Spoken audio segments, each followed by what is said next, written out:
Okay, here we go on a Friday. Longshore McKnight. We are live at Stivers Chrysler Dodge Jeep Ram in Prattville, Alabama, right here on Cobbs Ford Road. It is Friday, the weekend edition. The Friday, well, before the Super Bowl. We have really no football this weekend. Yes. It doesn't seem right. It's weird. I guess the Senior Bowl, is that this weekend? I think so. That's I think not it is. real football. Yeah. But it's that time of the year. Heck, it's late January. As a matter of fact, it's so late in January, John. It's January 30th. And as a car buyer, as a car shopper, as a consumer of automobile usage, this phrase is one that we have mentioned many times. End of the month. Well, it is, Barry. End of the month. It's the start of 2026. Of course, the start of the year savings sales event is still ongoing here at Stivers CDJR in Prattville. But, Barry, you hit it. End of the month. Yeah. They want to start 2026 out in the right way. How do they do that? They meet and exceed those monthly sales goals. And how do they do that? By selling you the vehicle, the car, the truck, the SUV that you've been dreaming about. Let's make it a reality at the absolute lowest prices. The inventory is incredible. So many vehicles here on the lot here at Stivers CDJR in Prattville. They've got what you want. But, Barry, we all know, man, it's flashy. It's got all the bells and whistles. It looks great. It's just what I want. Oh, my heart's been yearning for it. But what does it cost? Price sells cars here at Stivers in Prattville. Yearning is such an unused word. That's the word I was thinking about. Utilized word. Yes. If you go like I do, I park in the back when I get here in the morning. And it's in the back. It's over there near the service area. And it's in the back are acres and acres of, well, pasture land. Yeah. And it is full of cars back there. And every time I think, how in the world are they going to sell all these cars back here? But every time I go back there, and we're every 2 weeks, there's brand new cars back there. They're selling them. And that's the reasons why. Great vehicles, great selection. But, man, it's the price that sells. Well, price sells cars. Eddie Stivers has been telling us that for decades now here in the Central Alabama River Region area. And so many happy customers have certainly taken that to heart and have gotten the car that they want at the absolute best price. You know, here in the showroom, Barry, at Stivers CDJR, I noticed there's a new vehicle. At the next break, I'm going to go take a deeper look at it. This one right here, right behind Wanda? Yeah, the silver. It's some type of sports car. Yes. But it looks either redesigned or a new model. I don't think I've ever seen that here before. So I'm going to go check that out. Something new for 2026 that I'm going to tell you about after the next break because it is really good looking. They got the hood open. They got the hatchback open. It's something new and different. I'm going to go check it out. A lot of new things, of course. Always refreshing new things. Yes.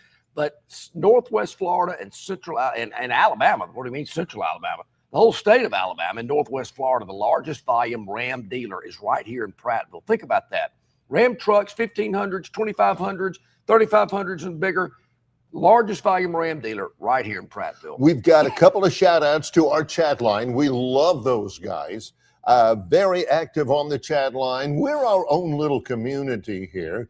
Big shout out to Plainsman Preston. Today is your lucky day, Preston. Ralph Michaels is going to be on in the second hour with a full look at the Super Bowl and prop. Yes. There's either 45 or 54 pages of prop bets. We're not going through all of them. No. But that just shows you how many prop bets are available for you out there. We'll go over some of the ones that have caught his attention. To give you a perception of exactly how many pages of prop bets that is, let's see, 54 pages? Yep. Longshore and McKnight in our biography project that we had many years ago, when you combine John's output, his writing, and my writing, that equaled 54 pages. 53 and a half were mine. Correct. And John had almost half. You rounded up to half. Sure. For his 54 pages. Maybe if I double spaced, it would have been a page. with like 18 font or something like that. Yeah. So that is that's coming up a little bit later on. Also a shout out. There's an inadvertent free plug here on the program today. Bill from Baltimore says, hey, John's drinking Waffle House coffee. It's awesome. Lucky man. Love me some Waffle House coffee. There's a Waffle House right there at the intersection. Big, one of my go-tos, while people overlook this, and I think I've told you this before, but don't overlook the bacon, egg, and cheese biscuit and a bowl of grits. I know people go, wait, biscuits at Waffle House? I'm telling you. Yeah. They're really good. Cooked it up very fresh for you. I didn't have one this morning, but if you're heading to Waffle House, it's a good combination. People are thinking, oh, I'm getting the All-American, or I'm going to go a pecan waffle, or maybe I'm going to go a cheeseburger, whatever. Just simply because they got the pictures on the thing. They don't have pictures of the biscuit. Don't overlook it. Well, it's good stuff. And the grits, big time. Gus Malzahn gave me that tip, Terry.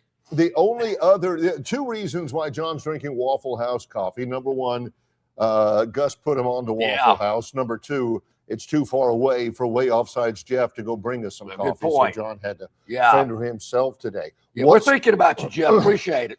Maybe next week we'll be back in Montgomery. What's going on in the sports world at the moment? Well, we're focusing on basketball. Yep. Troy took it on the chin last night at home. We've got Appalachian State coming in tomorrow at 3:33.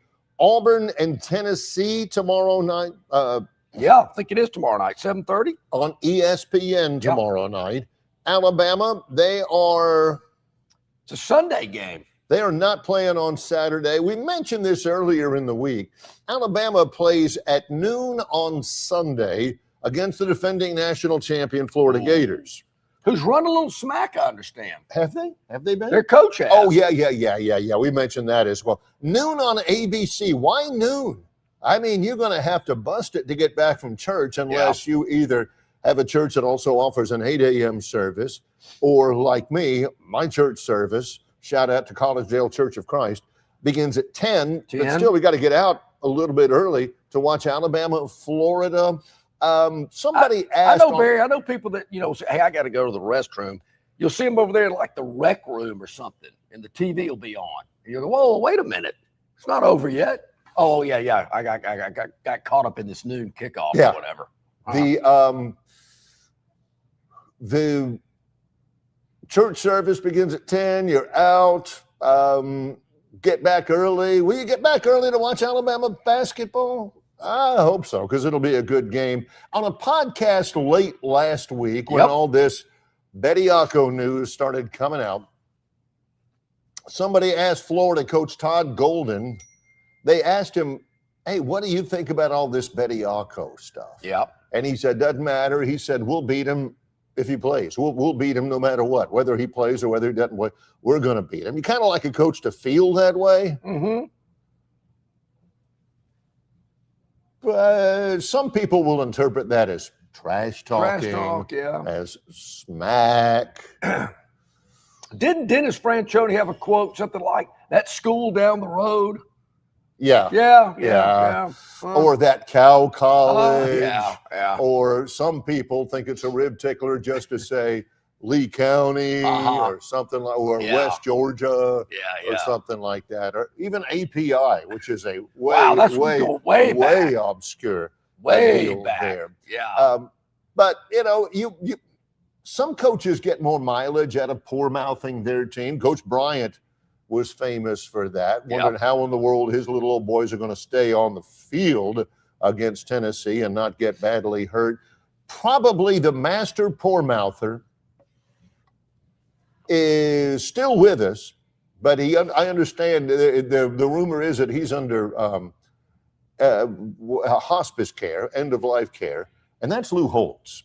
Really? I did not know that. He's 90 something now. One of my favorites of all time. And boy, you never thought Notre Dame should even be sponsoring intercollegiate football, especially when they had such a ragtag group of untalented, slow, small players like Lou Holtz always said that he had on his team. That was a heyday when Lou Holtz was on TV. Remember Mark May? Mark May, I was just thinking. Yeah, they were on college football final. Talk about dropping off the face of the planet. Reese Davis was the host. That's before he was hosting Game Day. Yep.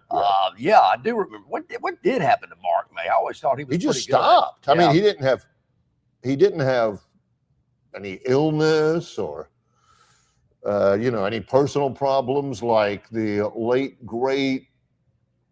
Oh, tall guy, worked with Ron Franklin, Adrian Karsten. Yes. Is he the one that committed suicide? Yes. Did he? Yeah, but Mark May just said, "To heck with this. I've done enough. I've had a full dose, and that's all." Those were good days. But they were basketball. You want to know really kind of what it's all about? Well, Robbie from Greenville's watching.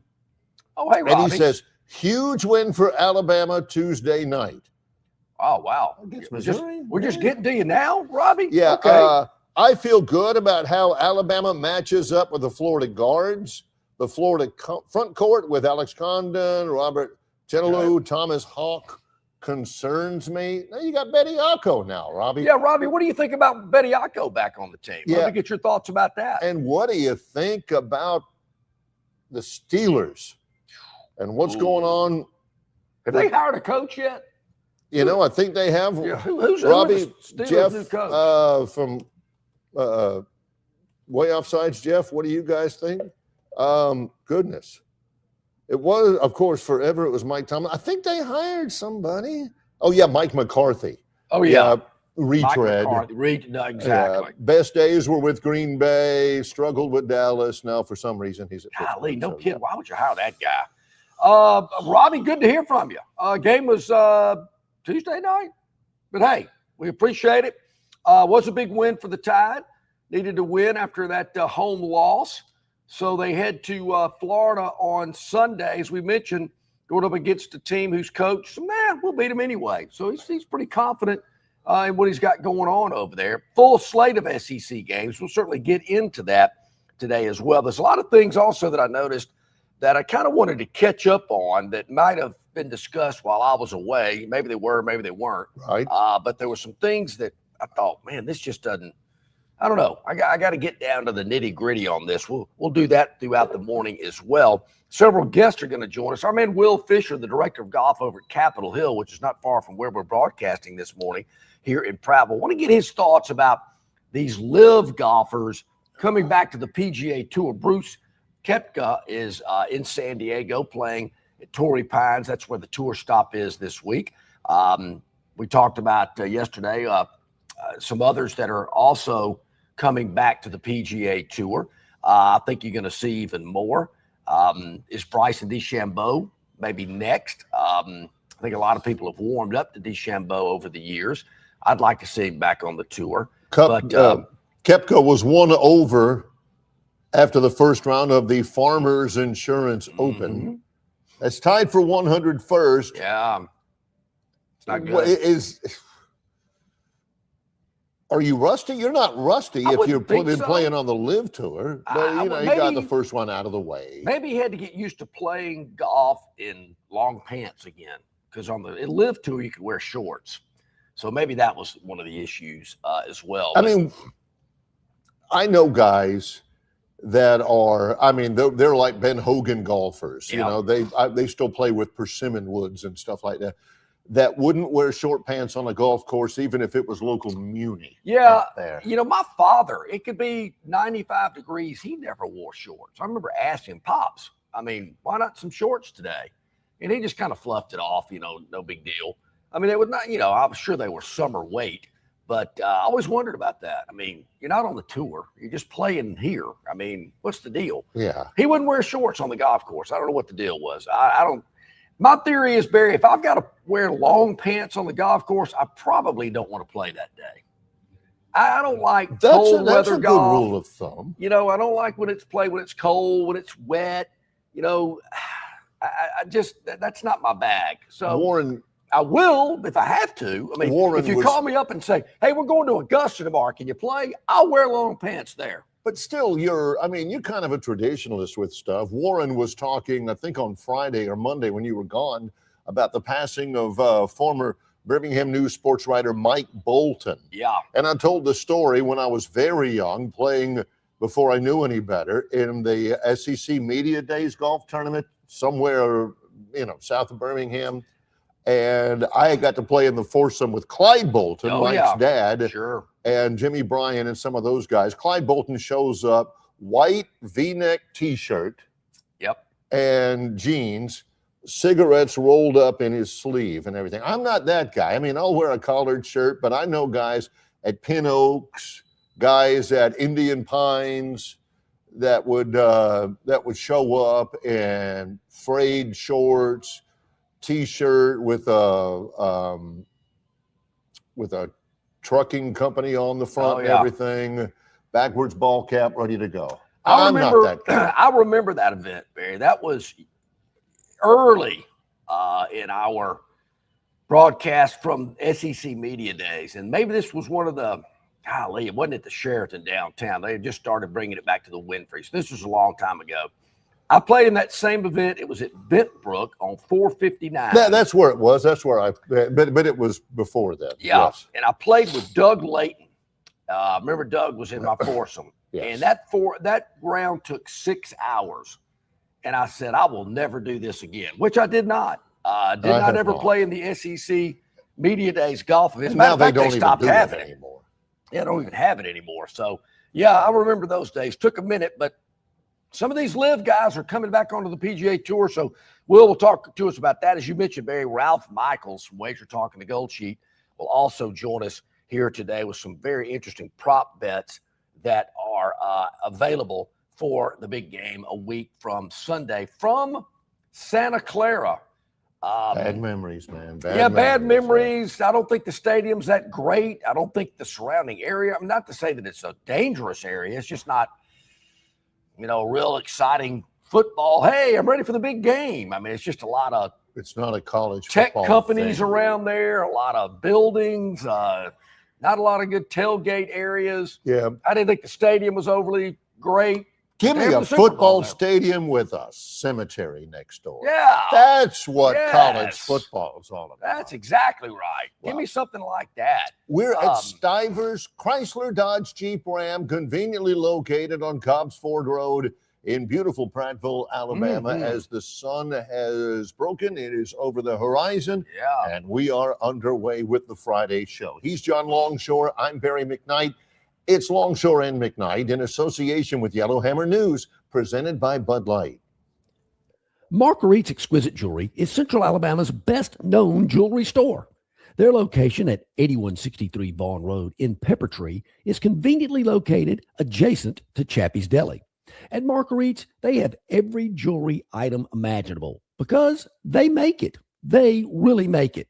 From rings, necklaces, bracelets, earrings, and much, much more. Marguerite's can also repair, clean, and rework any jewelry item that you want to bring back to life. Whether you're on a budget or have no budget at all, Marguerite's has all types of jewelry for everyone. Go by and see them today or call 270-0074. It doesn't matter if you're running drills at the park, playing pickup on a Saturday, or sinking the final putt. When you compete with your friends with Michelob Ultra on the line, competition isn't that friendly.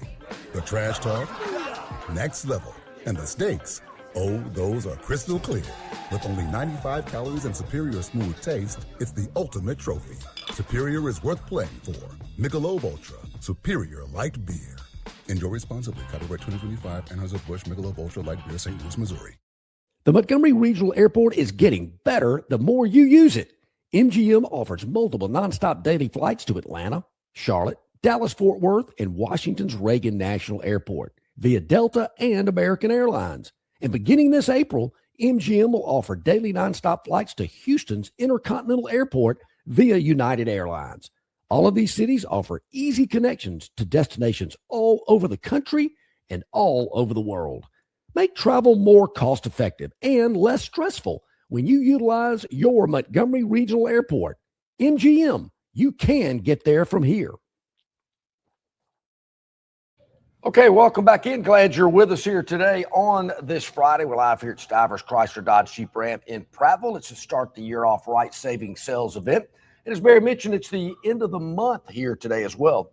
January 30th. So you got today and tomorrow to take advantage of end-of-the-month savings. They want to reach those sales goals. So it's advantage car buyer, advantage to you. You slide that piece of paper across the table and say, that's kind of what the number I'm thinking about right there. I like your chances. So come back out here today or tomorrow and take advantage of the great selection and the great deals at Stivers CDJR. You think you're cagey. You think you know how to play the game. You're across from the friendly sales associate here. You've had a great time so far. You get that napkin, Oh, yeah. It's that easy. You slide that over to him. All right, sounds good. And pat yourself on the back because you have gotten over again. And when you leave with that Stivers vehicle, it's not going to be. A lot of people have the feeling that, and this wasn't really what I wanted, but I had to settle for it because they didn't have it on the lot. And Stivers is on the lot. Oh, excuse me. Also, you don't have to say, honey, I think I overpaid. I wish I felt better about that. I think I overpaid. At Stivers, peace of mind. Yeah. Satisfied customers. There are so many. I got a good feeling you know a few. Talking to you. You know a few that are out there that have had a great sales experience here at Stivers. So, Barry, one of the things that I noticed while I was away last week, I saw some rumblings that there's some SEC coaches, football coaches, that aren't real thrilled about the 9-game conference schedule that's coming up this fall. Basically, a lot of it came from the announcement that they're going to stay with a 12-team playoff, and they're going to kind of reconfigure some things around. And the way they got it reconfigured, if it would have been in place 2 months ago, Miami would not have even gotten into the playoff. Duke would have gotten in. As the ACC champion. As the ACC champ. A couple of other tweaks here and there. Notre Dame's getting in, finishing the top 12. Notre Dame's in. Still can't figure that one out. Regardless. Well, why are they giving Notre Dame carte blanche, I do not know. But the situation this year that knocked Notre Dame out of the 12-team playoff, that situation not going to be there. Yeah. So the SEC coach is going to, whoa, wait a minute. We're playing an additional conference game and a Power 4 non-conference game. We talked about it a week or so ago about the non-conference games that Ohio State, Michigan, and Indiana have played over the last 3 seasons, the last 3 national champions, and it was a joke. And SEC coaches get that. So I understand what they're saying, Brandon. Well, wait a minute. We better tap the brakes here because if nobody else is doing what we're doing, why should we? It's kind of like, why are they playing Louisiana Monroe? Well, everybody else is doing it, so I guess we better as well. We don't want to, bite the hand that feeds us, so to speak. And I think this is the same thing going on with some of these SEC coaches going, well, if nobody else is doing this, why are we? Found that very interesting, as well as the ACC, who was going to a 9-game schedule, but this year, Barry, like 5 of the teams in the ACC are only playing 8 regular season conference games. And then next year, there'll be 1 that only plays 8 while the rest play 9. Now, how does that work? Well, what's up with that? I don't know why. That's probably a Notre Dame thing because,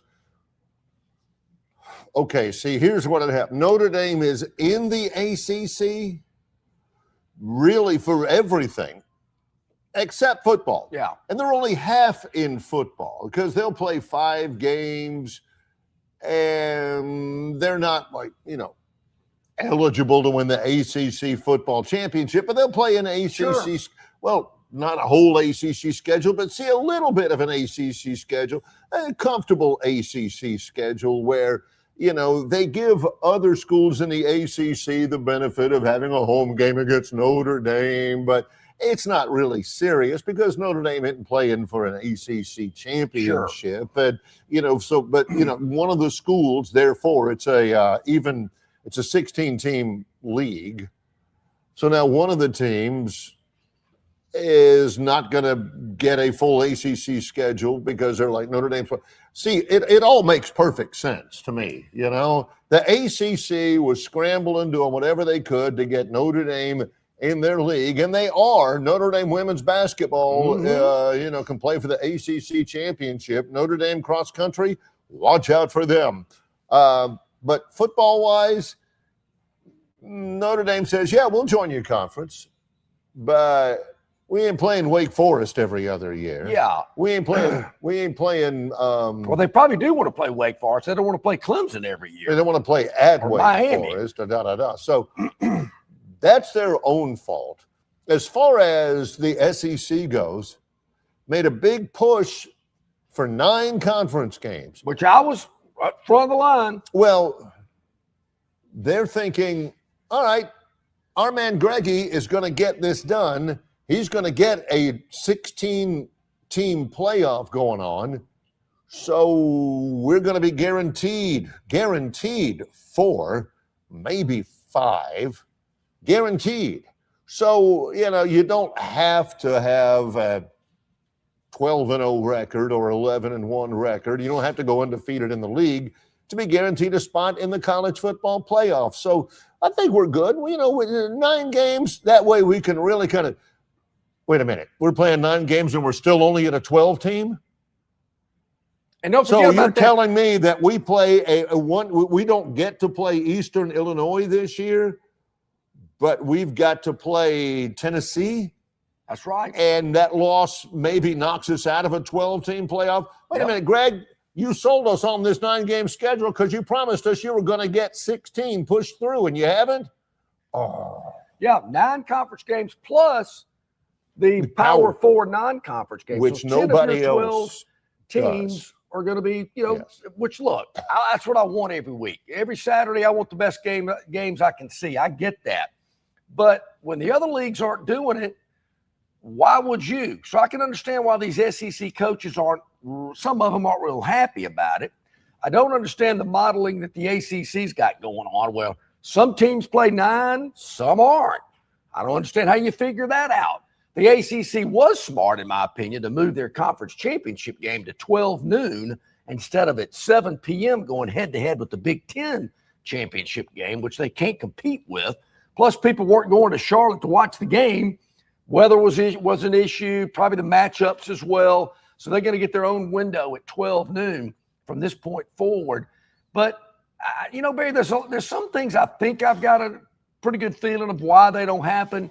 People ask me all the time, how come we don't have sports wagering and casino gaming in the state of Alabama? John's got a theory. Why don't they let the citizens of this state vote on it? Because the politicians don't want you to.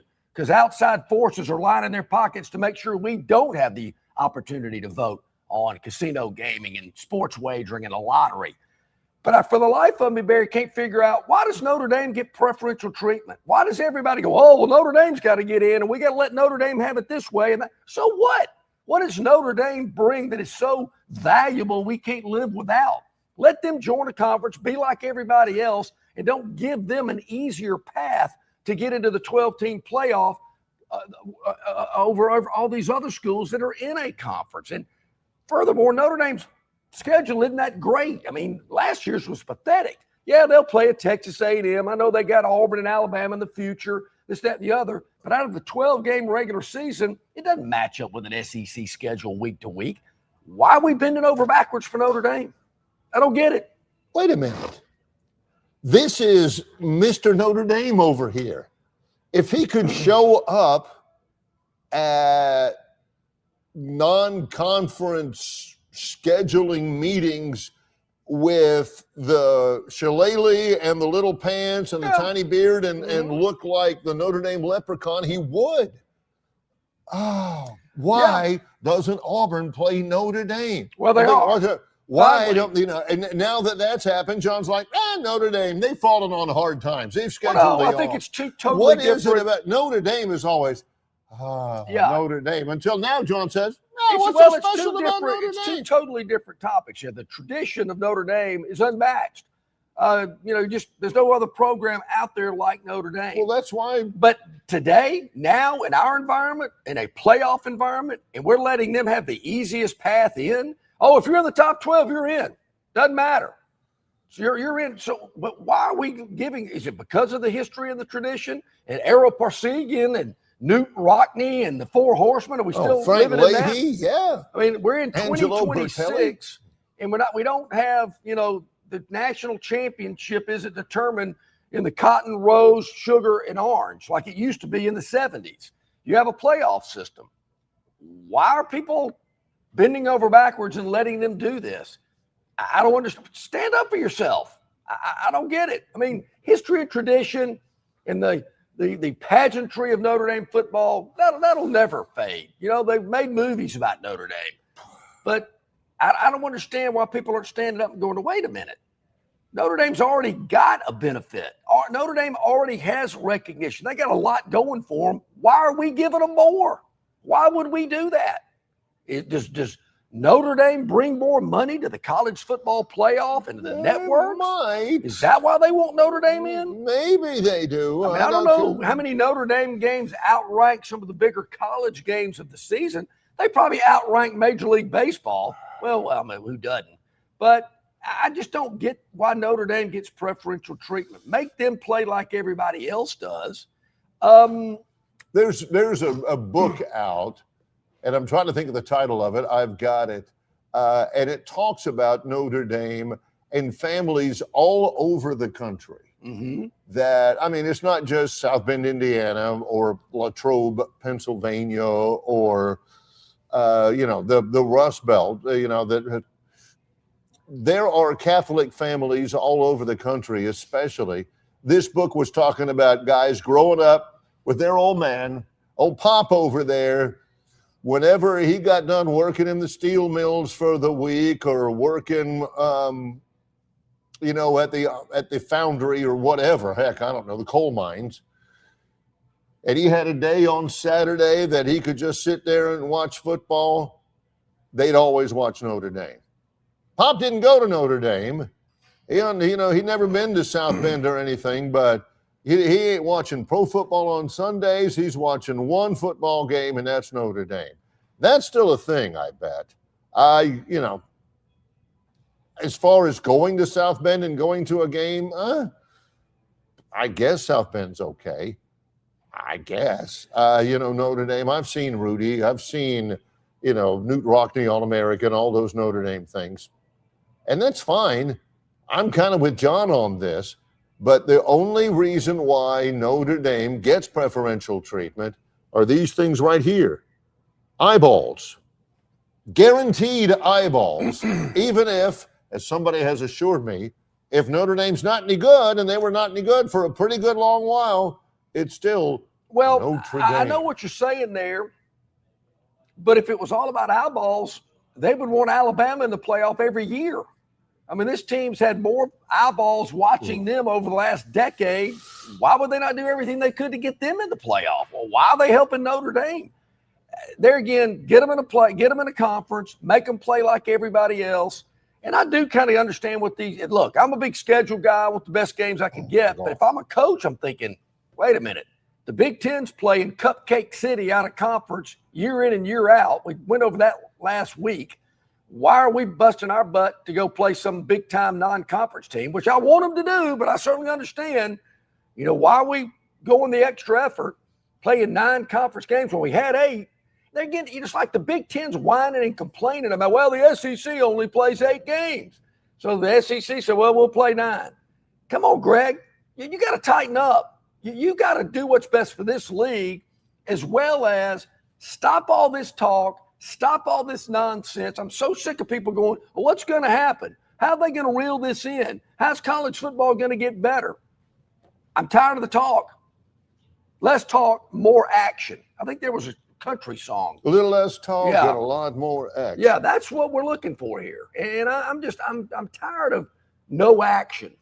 After a while, there's got to be some action. Honey, we've been going out for like 2 months now. Otherwise, John's like, just shut up about it. Yeah.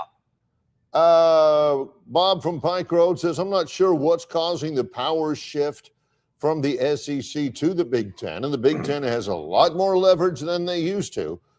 And they've had a lot more success than they've used to. But I'm concerned it's based on NIL power.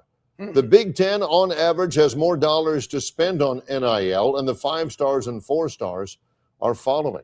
I think that's a very big Is part that of across the board in the Big Ten? I mean, are the Minnesotas and the Rutgers and the Marylands and the Purdues? Northwestern's got a lot of NIL. Indiana's got not as much as people think, but they've got a lot.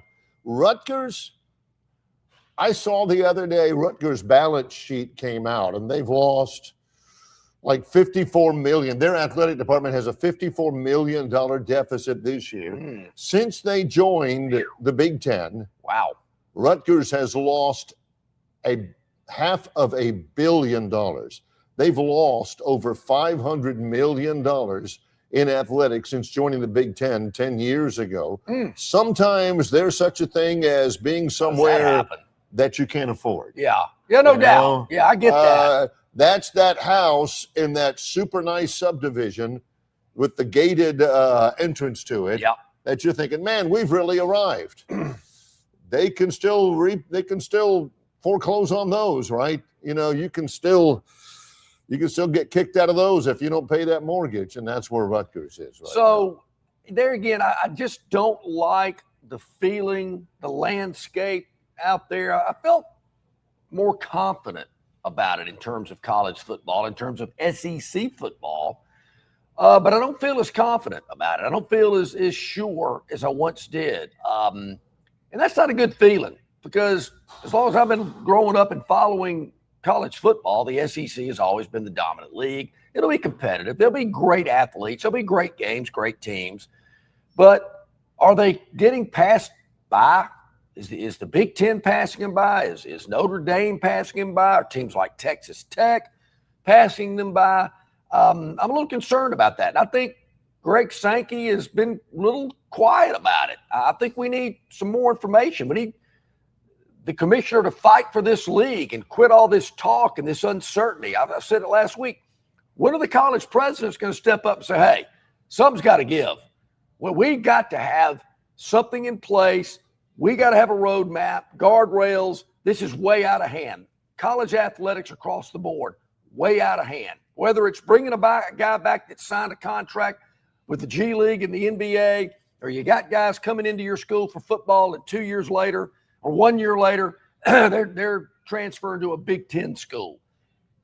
Just getting way out of hand in my mind. In that vein, with that in mind, we'll come back a little bit later on, maybe today.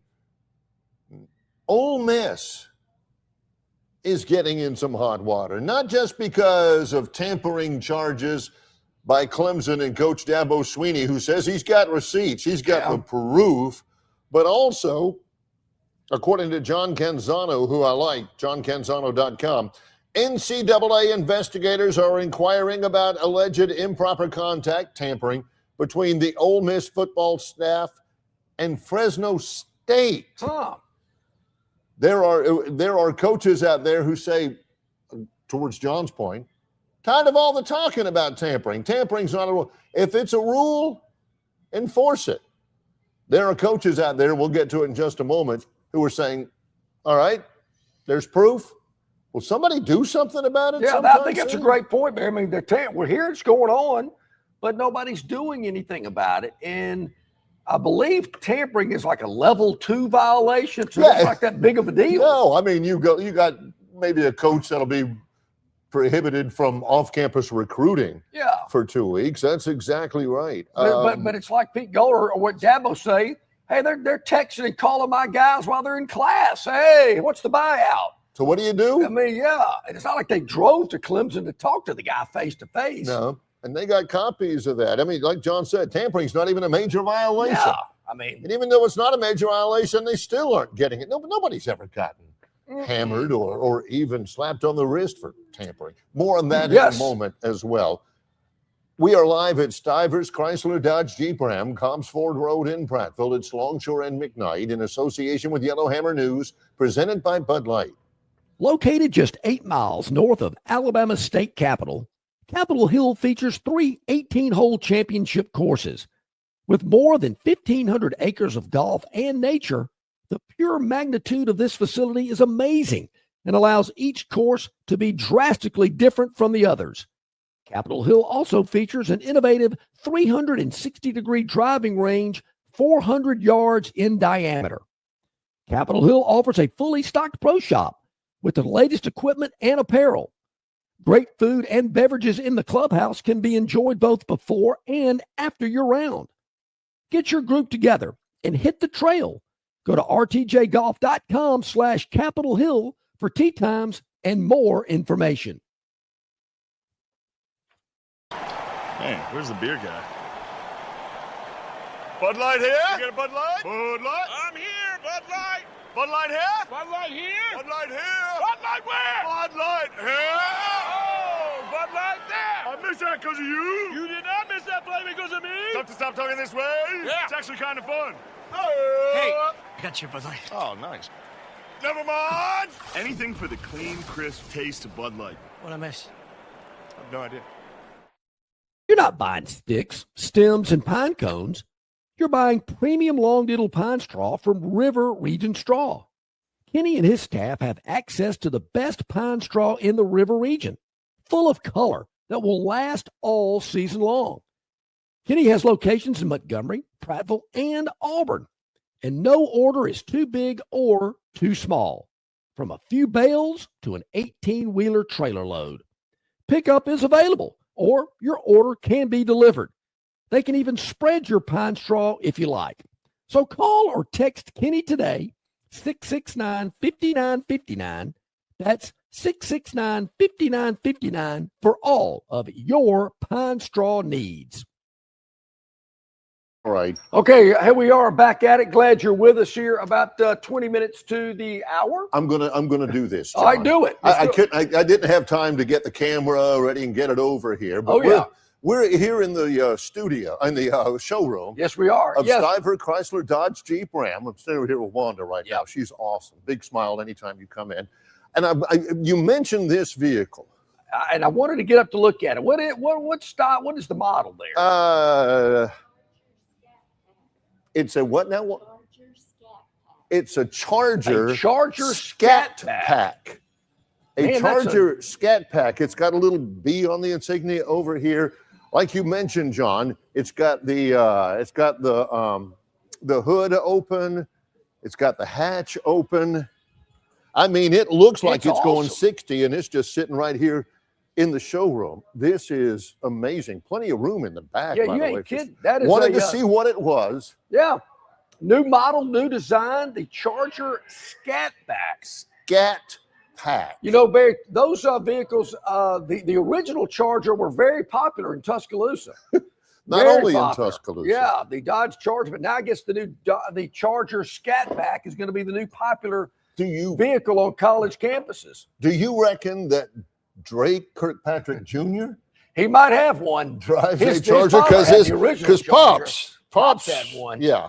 Matter of fact, he went by me going about 100 in Centerville one day with the car tag Dre 21. I went, I wonder if that's Drake Kirkpatrick. Now, of course, there are also loads of other vehicles in the showroom here, and you know the sales associates are in right now, and they're already approving deals and stuff here this morning. Before everything really gets going, before you get out here, you need to make sure you do get out here. This weekend would be a perfect opportunity because I'm just telling you, your vehicle is here. It is here. They're loaded with inventory. Chrysler, Dodge, Jeep, or Ram, whatever you're in the market for, they've got it for you here. All the latest models at the absolute lowest prices. It's the start the year savings sales event going on, and it's the end of the month.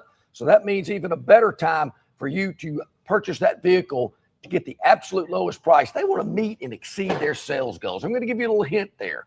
They want to meet and exceed it. Detroit loves it. Man, these guys down in Prattville at Stiver CDJR, they are moving some vehicles because they've got a great sales staff, great selection of vehicles, but they know bottom line, price sells cars, and nobody's going to sell you a car, truck, or SUV at a better price than our friends here at Stivers in Prattville. Now, this from our buddy, the coach. Hi, Coach, what you got? In response to what you're talking about.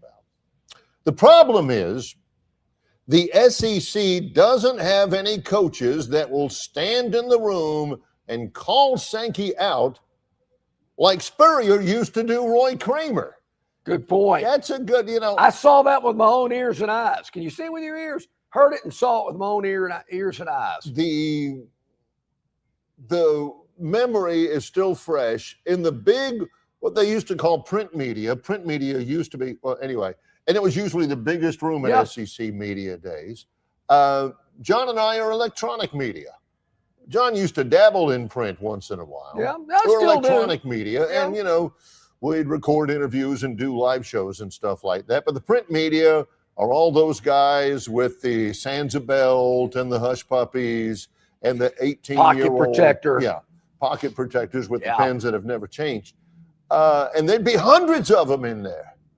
And John, you know, whenever we weren't on the air or he wasn't doing a TV hit or something like that, John used to hang out in the print media room. Yeah. And I said, John, those aren't your kind of guys. Yeah, not really. You make fun of them all the time. And John says, oh, it's great in there. Because I get it. It's a little bit more long form with the print media because, you know, with us, everybody's asking specific questions. In the print media, you used to get guys like Jerry DiNardo at Vanderbilt and LSU that would open up with a statement that'd be like 20 minutes long. Yeah. Jimbo Fisher was good about that, too, when he was at A&M. They give the coaches 30 minutes. He'd talk 29 of it. And then you'd have a chance for one question. And it was usually from some towny reporter. Hey, is your punter, you know, is he still injured? No, he's good. Yeah, all right, that's enough for Coach Fisher. But John and I were back there. I actually joined him one time. We're not sitting down. We're in the back. Yeah, standing up. And the main reason why is not so John can make sure some of the aged sports writers out there have a place to sit. It would be in case it got boring, John could just ease out. Yeah. He's not stuck in the middle like in the pew at church when you think, excuse me, sorry. And Spurrier was up there. And then as it happened, I can remember it like it was yesterday, John and I were standing back there. Spurrier was up there.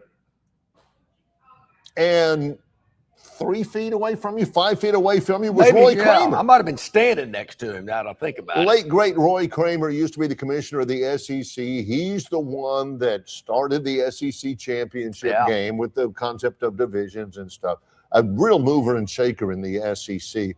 Spurrier was up there dogging the leadership of the SEC. And this is John. John's going, yeah, this is good. Standing right next Roy, to this guy. You going to take this, Roy? Come on, Roy. You hear what he said? You know, I didn't hear a lot of it, but something about your mama, or you know, just like John used to do in practice. Oh, yeah. It was playoff talk, that type stuff. I mean, Spurrier was a big playoff proponent. The SEC at that time had no interest. Right. Nobody had interest in it, allegedly, though they were talking about it, you know, behind closed doors. But this is the thing, to Coach's point. You know, that was one of the more infamous instances of that. But you know that when Auburn men's basketball got hosed on that Texas A&M call in basketball, you know John Cohen was hot and heavy calling Greg Sankey the next morning or that night or something. You know, there are opportunities for athletic directors and coaches to talk to the SEC commissioner, but they're limited. The real chance to get in there and hammer out some policies with input from the coaches and athletic directors is at the spring meetings in Destin. There is a reason, I believe, why they wait until the very last minute of the very last day of SEC spring meetings to officially give out the dividend checks for TV and stuff like that. Because the AD who says, I'll tell you what, Greg, you're not worth the money we're paying you. I don't even know why we've got you as the commissioner of the SEC. You've been an amazing failure, and I'm disappointed in you. Because he knows a little bit later on, Sankey's going to be going. Yeah, handing out checks. That was similar to the blue-gray game here back in Montgomery during the day. If you wanted to win the car, you had to be there at the end of the game. You had to be present to win. They gave a car away at the end of the game, but you had to be there to win the car. Now, were there times I went like at middle of the fourth quarter to the game just to be there to see if I won the car? Yeah, probably so. Didn't Mitchell from Montgomery won a truck? It was pink. Remember, it was a pink pickup truck, one of those smaller pickup trucks, and Mitchell from Montgomery won it. Back in our early days of radio, I believe it was Mitchell from Montgomery won that truck. It sounds familiar. One of our listeners won the truck at the blue-gray game. Gave away bikes, all that kind of stuff, but there was a vehicle. at the end of the blue-gray game. So yeah, that did happen. So in order to effect change, yep, with what John's talking about, the schedule model or really anything involved with the SEC specifically, Sankey is not one of those guys who takes everybody's opinion in the room. He's not one of those that gathers information. Hey, Vanderbilt Athletic Director Candace Lee, what do you think? Hey, Kentucky Athletic Director Mitch Barnhart, Greg Sankey here. I want to know what you think about it. He ain't the one that does that. Yeah. He's the one that says, hey, guys, just want to let you know we're going to a 9-game conference schedule. Hope you're well. Call me if you need me. Doesn't mean that. Yeah. And we'll see you later. That's sure what he puts on he has a good presentation. He lays it all out there for the athletic directors and the presidents and whatnot. And let's face it, Greg Sankey's been huge for this conference. These schools are making a ton of money. He's been a great leader for the SEC. I don't really have any problem at all with Greg Sankey. He's been nice to us. My thing is, I'm tired of the talk. I think it's time we get some action. The fans, coaches, administrators, I think there's a gray area. We need a rule book. We need some guardrails. We need a sports calendar, the NIL, the transfer portal, the playoff. It's just crazy, and nobody knows what's going on. It's the wild, wild west. And Barry, I hear this from people all over the country. If you listen to national and regional shows like ours, they're saying the same thing. Nobody knows what's going on. It's the wild, wild west out there. Nobody's got a good answer for anything. To me, that's not good leadership. You've got to have some answers in place. You've got to have some rules, some guidelines, so people know what's going on.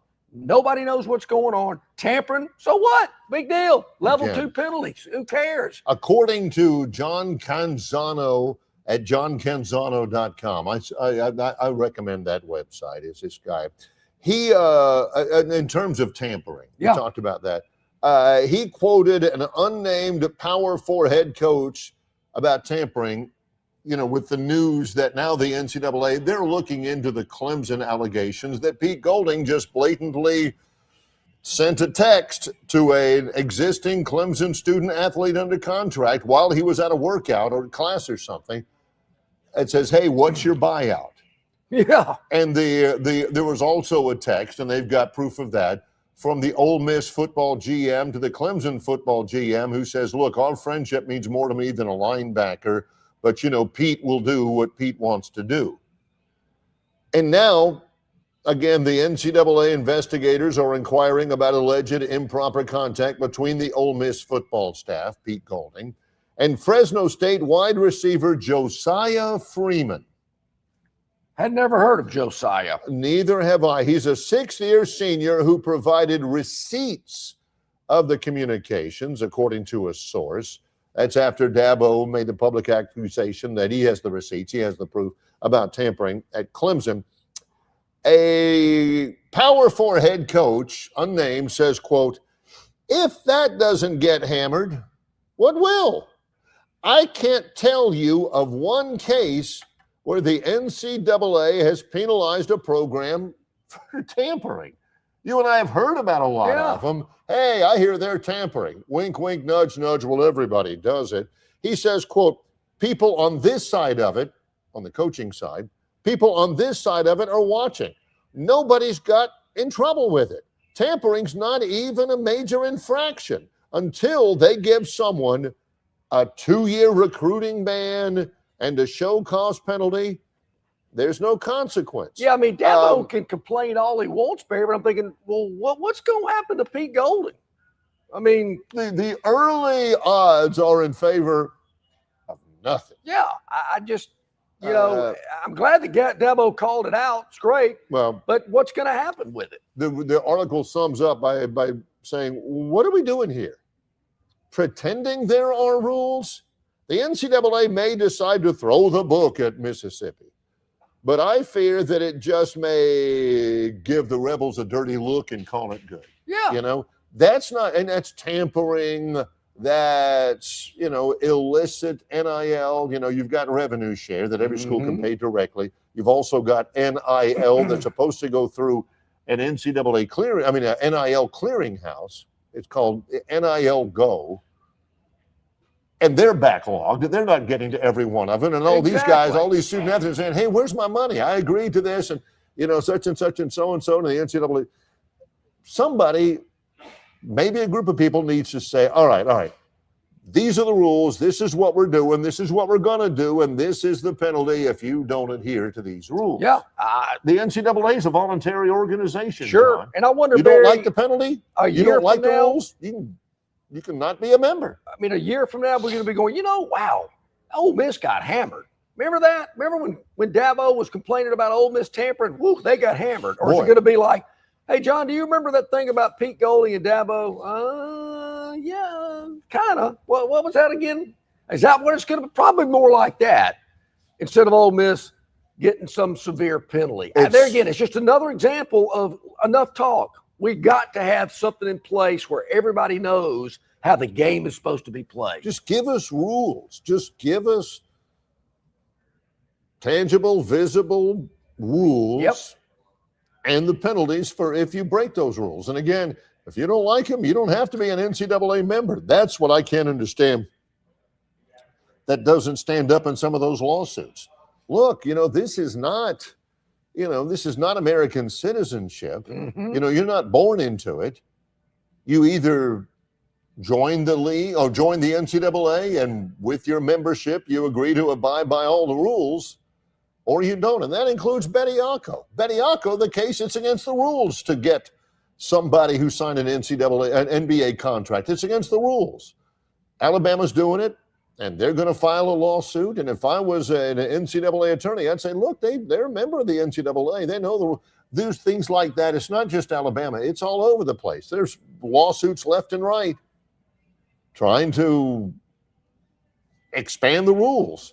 And nobody knows what they are anymore. They don't. We've got to have more clarification. Great comments on our River Regent Straw chat line this morning. Some great insight, Barry. Speaking of River Regent Straw, check this out. Okay. Tonight, the low is 31. Tomorrow, the low is 21. Sunday, the low is 18. Monday, the low is 23. You need to call or text Kenny today. Make sure he loads you up with that seasoned firewood to keep you warm for that fireplace. You got an outdoor fireplace, indoor, wherever it may be. Kenny can hook you up. They've got, of course, the wood at their Chantilly location right there on Ryan Road off Chantilly. You can pick it up, fill up your pickup truck with it, or they can deliver and stack it up for you. But you need to give Kenny a call or text today, 669-5959. That's 669-5959. Stay warm over the next 5 or 6 days with premium firewood that'll keep you warm from River Regent Straw.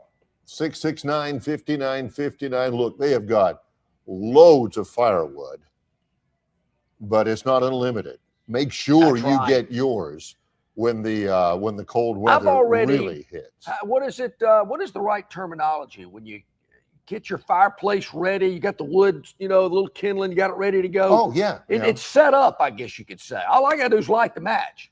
I've already put the wood and everything in there. It's in the fireplace, ready to go. Just boom, ready to turn it on. Have you got that little stand on the side of your fireplace with that little shovel? Oh, yeah, broom. And that little poker. The poker, yeah. You know what? I have an outdoor fireplace as well. You know what my poker is for my outdoor fireplace?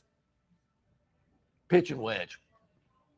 That's not a bad idea. I get the pitch and wedge. Yeah, I can move it around and kind of use the face of the club to pick the wood up if I need it. And now, the face of the pitch and wedge is jet black, as you can imagine, because I've been poking it around for years. But pitch and wedges make really good pokers. Well, look at John. Now, he's taking credit for being creative. You think, well, that's really creative thinking, John. A pitching wedge would make a pretty good poker for an outdoor fire pit. Yeah.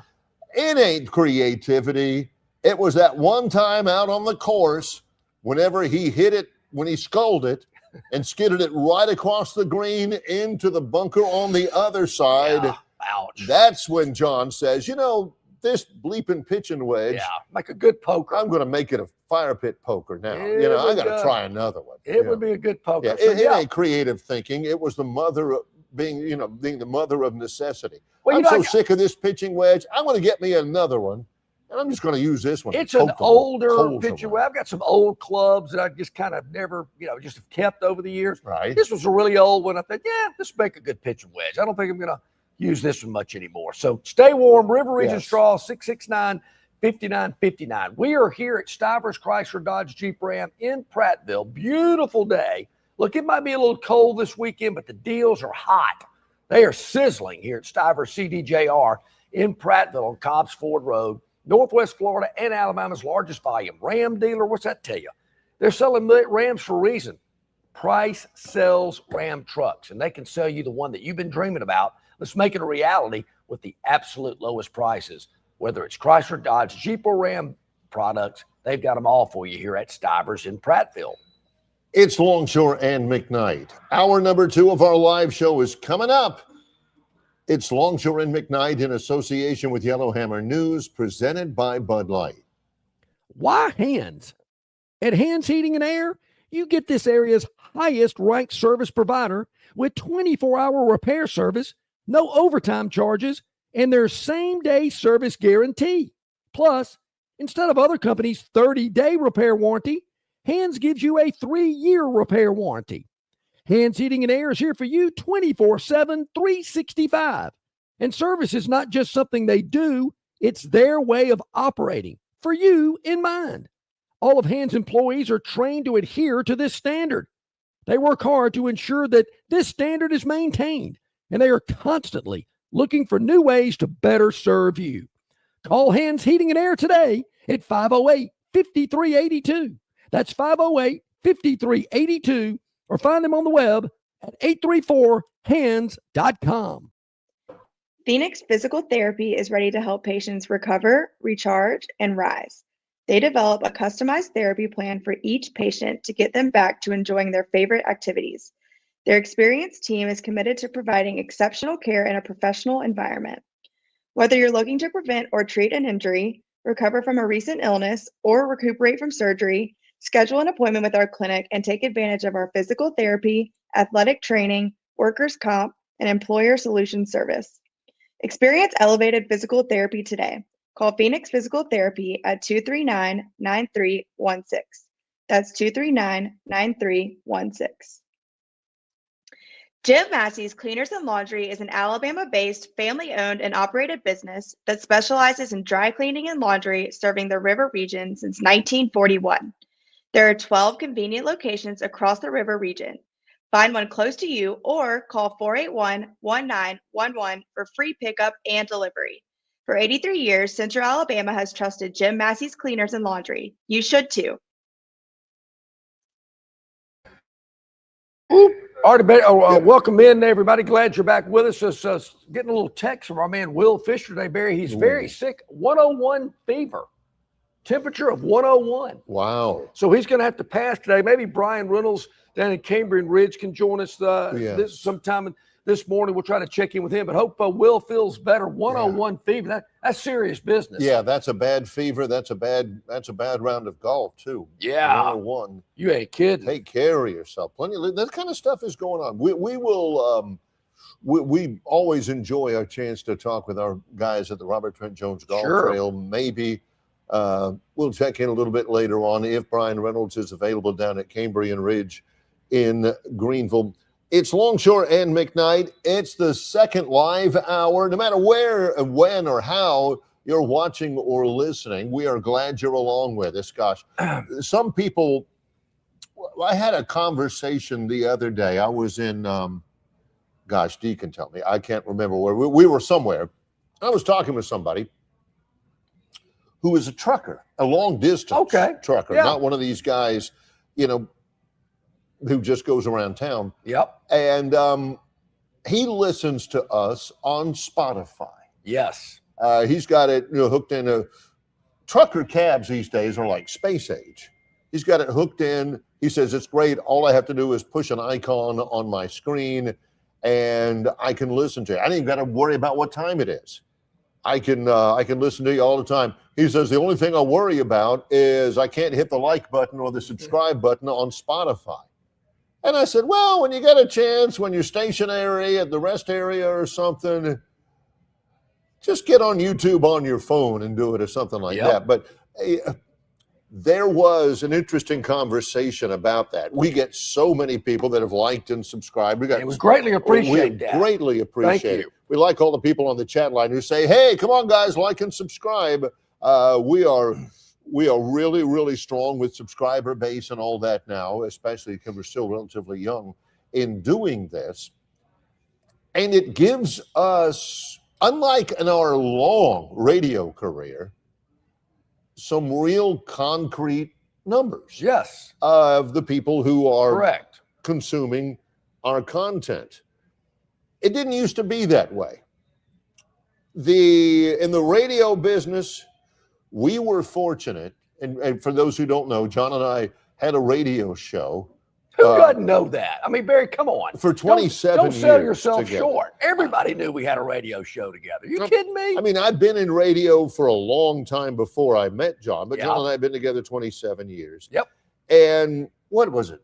3 times a year, twice a year, 4 times a year? We were a two rating market. We had Montgomery's a rated market. And you have things like Arbitron and Nielsen. I forget what all those were. And it was a big huzzah, a big folderol, a big hullabaloo twice a year. Oh, the ratings are out. The ratings are out. John and I were like, yeah, how much did we dominate the local market by this time? Oh, really? Wow, that's an all-time high for this market. That's great. Never really knowing exactly how it went. We understood because some of our people would tell us, hey, I've got a ratings book to fill out. When my friends told me they had a ratings book, I went, ooh, I'll come pick it up, fill it out for you. No. But we never really know who all gets them, how many people get them, the demographics. You know, our target demographics was males. 25 to 54. 25 to 54. Yeah. And we always dominated those. So, but we never, how many people are really doing that? It always seemed just a little bit, not shady, but you could manipulate the numbers if you wanted to. Well, there's a gentleman named John Wilner who writes for the Mercury News. Jose Mercury News? That's exactly right. Yeah. How about that? I know my newspapers. Just in time when they are going down the... Well, anyway, John Wilner goes deep into this. College football's viewership in 2025, 2026 broke records. I mean, college football viewership across all platforms, TV, streaming, was record-setting, highlighted by a 36% viewership increase for the college football playoff title game. People would say, oh, it couldn't have been that much. I mean, Indiana, Miami, small private school, It couldn't have been as good as it is for like Ohio State or Notre Dame or Alabama or Michigan or whomever. But it was a 36% surge for the college football title game. 30.1 million viewers. Wow. And John Wilner is wondering whether that record-breaking TV viewership is genuine growth. I mean, there are just 36% more viewers of college football than there ever has been. Whatever it is, it's record-breaking. Or whether it's Nielsen's expanded out-of-home measurement, which now measures 100% of the country instead of just 60%. All those years that we were, and I mean our bosses would go running up and down the hall, skipping and jumping. One of our guys, I guess, operations director, I didn't particularly enjoy the kiss on the cheek. I thought it was too much, but, there were hugs and there were, punches on the shoulder. There wasn't a whole lot of bonuses associated with it, which would have been appreciated. A lot more attaboys instead of the But we're sitting there, we're grateful, but we're sitting there thinking, yeah, you guys are crazy nuts about it. Obviously it drives revenues and ad sales and all that. But what's it really all about? And it's only 60% now because of the internet and phones and all that. Nielsen can actually measure every home. which means that if you measure every home, there's a lot of people who never saw a Nielsen book. Sure, yeah. That now And they say, hey, wait a minute, I get to vote. Yeah, I'm watching Indiana, Miami, or I'm watching Alabama get their brains beat out by Indiana, or whatever. There's a lot more coverage, so there's a lot more numbers. Is college growth that much bigger, or is just Nielsen's reach that much bigger? Well, I think it is, bigger. And they're also rating, bars and hotels and airports where people are watching games as well. They're factoring that in. And there are a lot of people that consume athletic events away from their home, and they're taking that as well. Similar, and I think this is where you were heading, the numbers that we see. And there again, we can't thank you all enough, our viewers and our listeners, whether it's on Facebook or YouTube or Instagram or X, Spotify, Apple Tunes. Those numbers, we see them growing. And as we talk about so much, we do it live every weekday morning from 7 until 9 and love our live interaction through our River Region Straw chat line.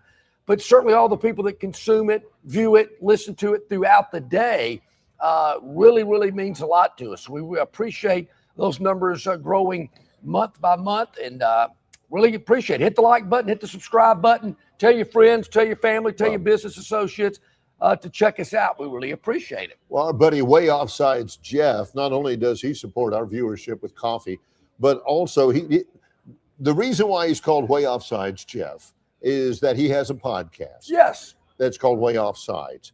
And Thursday nights, they get into a lot of football.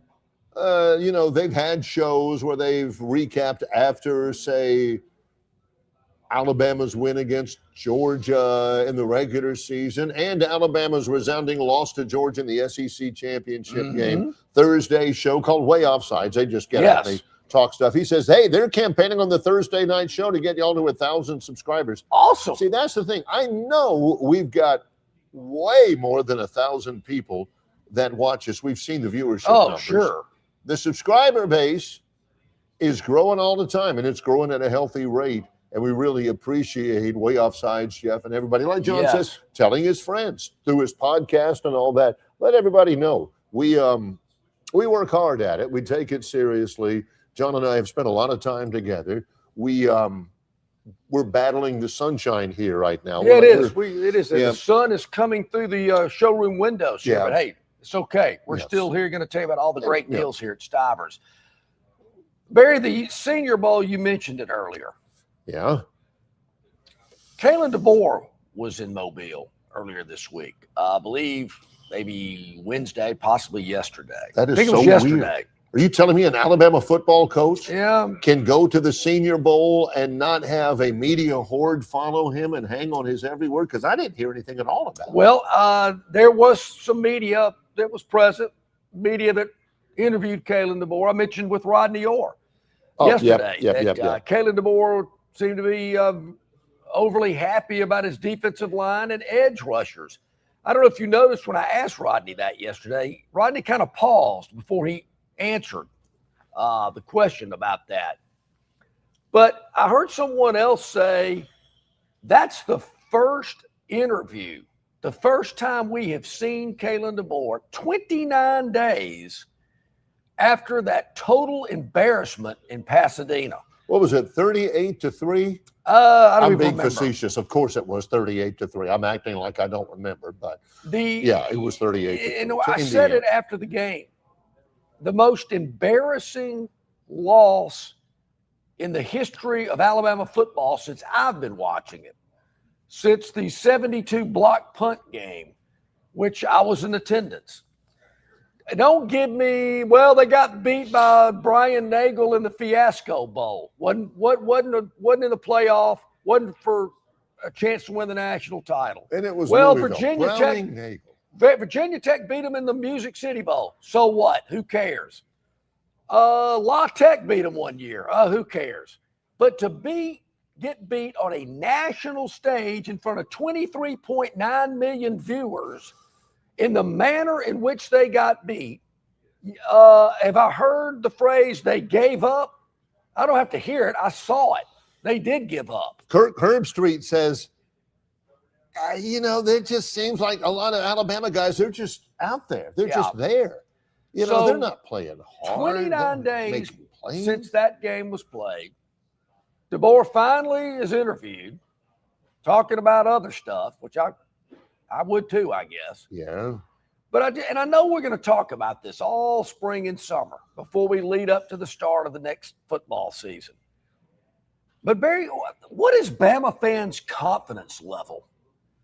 I mean, are Bama fans thinking, man, he got those 2 years under his belt, but now, boy, year 3, we're going to really start kicking tail. He's got things figured out now. He knows the lay of the land. He understands what's going on. Now we're really going to kick butt. The Hollywood Smothers or whatever that guy was from NC State, the running back that allegedly was coming to Alabama but ended up going to Texas. That the kid, isn't that his That's name? him. Was asked, well, why didn't you go to Alabama? I think Texas has a better chance of winning the national championship. Wasn't a money issue. Wasn't an NIL issue. This is the young man speaking here. I believe Texas has a better chance to win it all. They've got a returning starting quarterback. They've got other pieces on their team that I think can help us win the national championship. Alabama, unproven quarterback, not even sure who he's going to be. Still don't know who the running back's going to be. What's the running game going to be like? Totally revamped offensive line. Kid's got a point. I get it. Now, was he making more money to go to Texas than if he'd gone to Alabama? Don't know. But I do know Texas has a returning starting quarterback, and they got some pieces around Manning that can certainly get things done. Yeah. Alabama, maybe they do, but we don't know that. There's a reason why they're preseason picked in the way too early polls, anywhere from 7 to 14 or something like that. This is the best avenue I have to truly check in on rank and file Bama fan. Again, the names aren't as creative as they normally have been in the years past when they were really rolling. Yep. On the message board at TighterInsider.com, I mean, you got Baby Billy Freeman. Mm-hmm. You got Me So Horny? Take It Easy. Me So Forney, I'm not sure he's there anymore. I don't see Me So Forney anymore. Tom Weisskopf. Beach Tide. Yeah. Anyway, this is from there. Okay. If again, TighterInsider.com, $48 a year. And so, and I get way off. So Jeff hits me with the 35-0 loss in Gainesville. I remember everybody that. starts, bringing up embarrassing. Again, that's regular season. Gene Stallings, if I'm not mistaken. I don't think they lost a game after that. ULM, Northern Illinois. Yeah, I mean, come on. But you're in the granddaddy of them all. Going against a team that was never any good. Indiana. They were never any good. And you're telling me Indiana is so much better than Alabama that they beat them by that much, beat them that badly. And there again, I think Alabama kind of threw in the towel. Which is also a source for embarrassment. But my point being, are you really confident with the upcoming season? Are you really confident in Kalen DeBoer? Here's the presentation that John was talking about his interview in Mobile. Yeah. Take It Easy on the Bama message board on TighterInsider.com says, adding to the DeBoer chat below, in his interview in Mobile, he looks haggard. JRF says, I noticed that too. Weight loss, haggard look, makes me feel for him. Look? It's not like Merle. Yeah. It's not like Mama Tried or Hungry Eyes or something. Haggard looks like, you're washed out, no energy, hadn't shaved, you've been sick or something like that.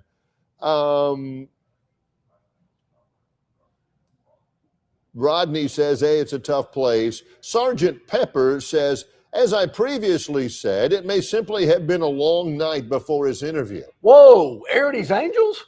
Man, you got to give me a chance. I'm the one who brought it up. You don't even give me. I'm the one who put it on the tee, and John jumped in front of me with the driver and hits it down the middle. Not that far from Mobile, I'm told. Oh, well. Yeah. So they're on Airport Boulevard. I'm told. Eater DS says, dropped a good bit of weight.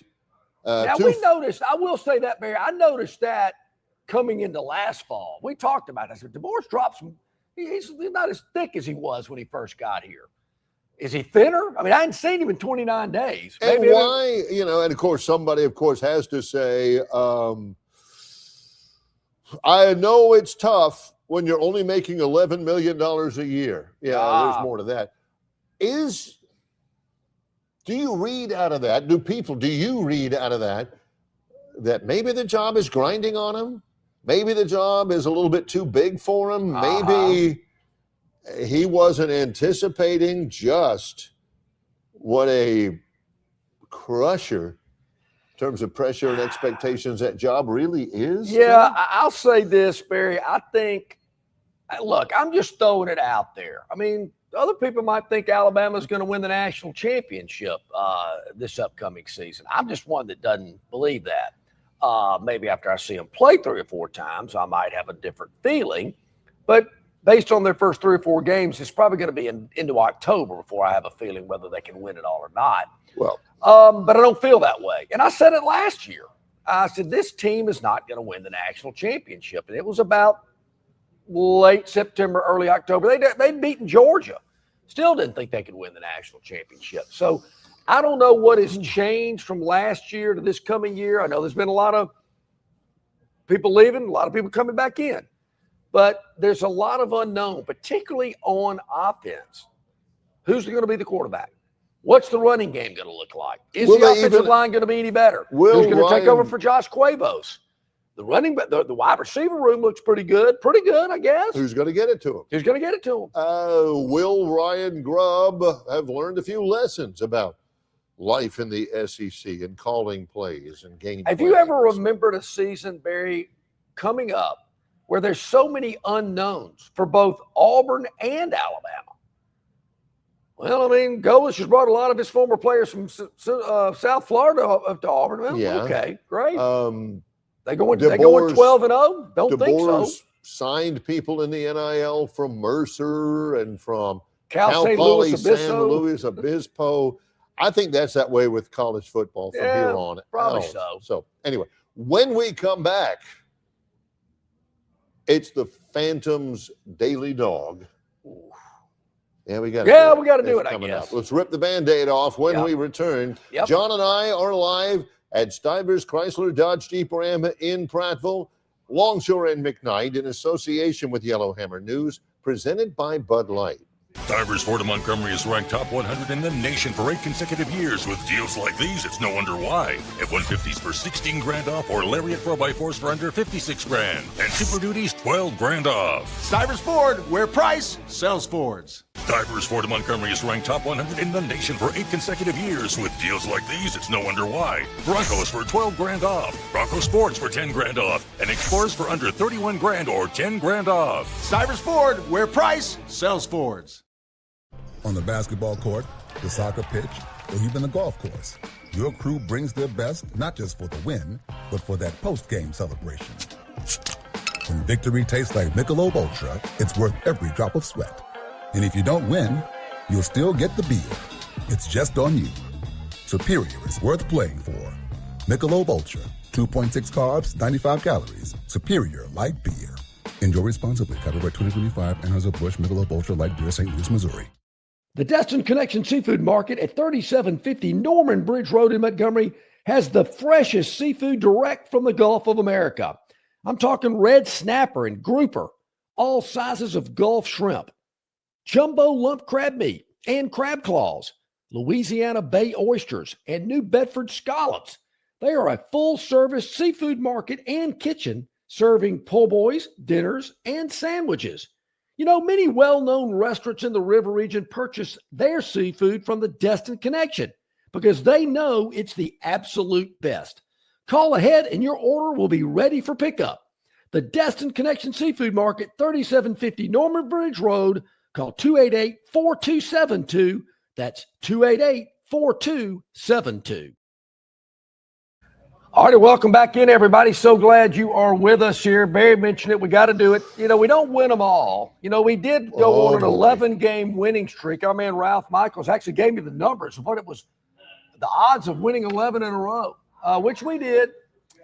But there are bumps and bruises, peaks and valleys, you know, things like that. You're not going to win them all. Last night was a case with the Phantoms Daily Dog. Okay, yeah. And we went to the NBA last night, Barry. I tell you one thing. That's right. Does it make it any better if they're close? No, it really doesn't. It either is or it isn't. Correct. You either do or you don't. Yeah, it is. There is no try. So we had the Miami Heat at the Chicago Bulls last night. The Bulls were a home underdog of 1.5 points. Only problem is the Heat won by 3. 116 to 113 Tough. In favor of the visiting Heat. That's true. So we're just moving on. We're not going to harp on that one. No reason to harp. No, there's no harping. This is a no harping zone. So, Barry, people from time to time will ask me, Phantom, why did you pick that game? Those teams are terrible. Look, I don't care if they're terrible or they're great. I'm just looking for a team that I think can cover the spread. Value. That's what we've got tonight, Barry, at 8:30 in Salt Lake City, where the Utah Jazz, who are in about 12th place in a, 11, 18 12, 13, games 14, under 500. Yeah, there's 15 teams in the Western Conference. Holy smokes. The Jazz are in 12th place, 4-game losing streak, 15-33. They are hosting the Brooklyn Nets, who are in 13th place in the Eastern Conference on a 7-game losing streak. To put it into perspective, the Jazz are 18 games under 500. The Nets are 22 games under 500. But which would you rather do? Get a winner with 2 terrible teams or just lose out on 2 first-place teams? Yeah, that's true. Well, look, these teams might be struggling, might not be doing as well as some others. Namath reference. But the Brooklyn Nets are getting 3 at Utah tonight. We're going to grab those 3, Barry, as the Nets snap that 7-game losing streak. They snapped the 7-game losing streak.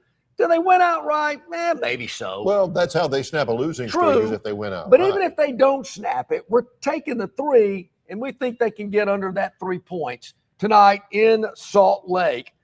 The Jazz hosting the Nets. And I know what you old-timers are saying. Wait a minute. I thought they were the New Jersey Nets. They were at one time. I thought they were the New Orleans Jazz. They were at one time there as well, which I've never understood, Barry, how much Jazz has played in Utah. They're not very much. But now they're stuck with it because it's been like 30 years and they've had the mailman in Stockton and all those guys. Could they not give New Orleans? How many Grizzlies are in Memphis? Sure. I don't get it. Doesn't make sense. But that is the Phantoms Daily Dog for today. Phantom, why didn't you pick an SEC basketball game? Lines aren't out yet. So that's how I can answer that game. And there's college action tonight. Oh, yeah. Just in case you're interested and want to, kind of take a look at it or whatever. Yeah. But, there's not really, I guess, a lot of value out there. For instance, tonight in college basketball, there's some good stuff. I think Michigan State, Big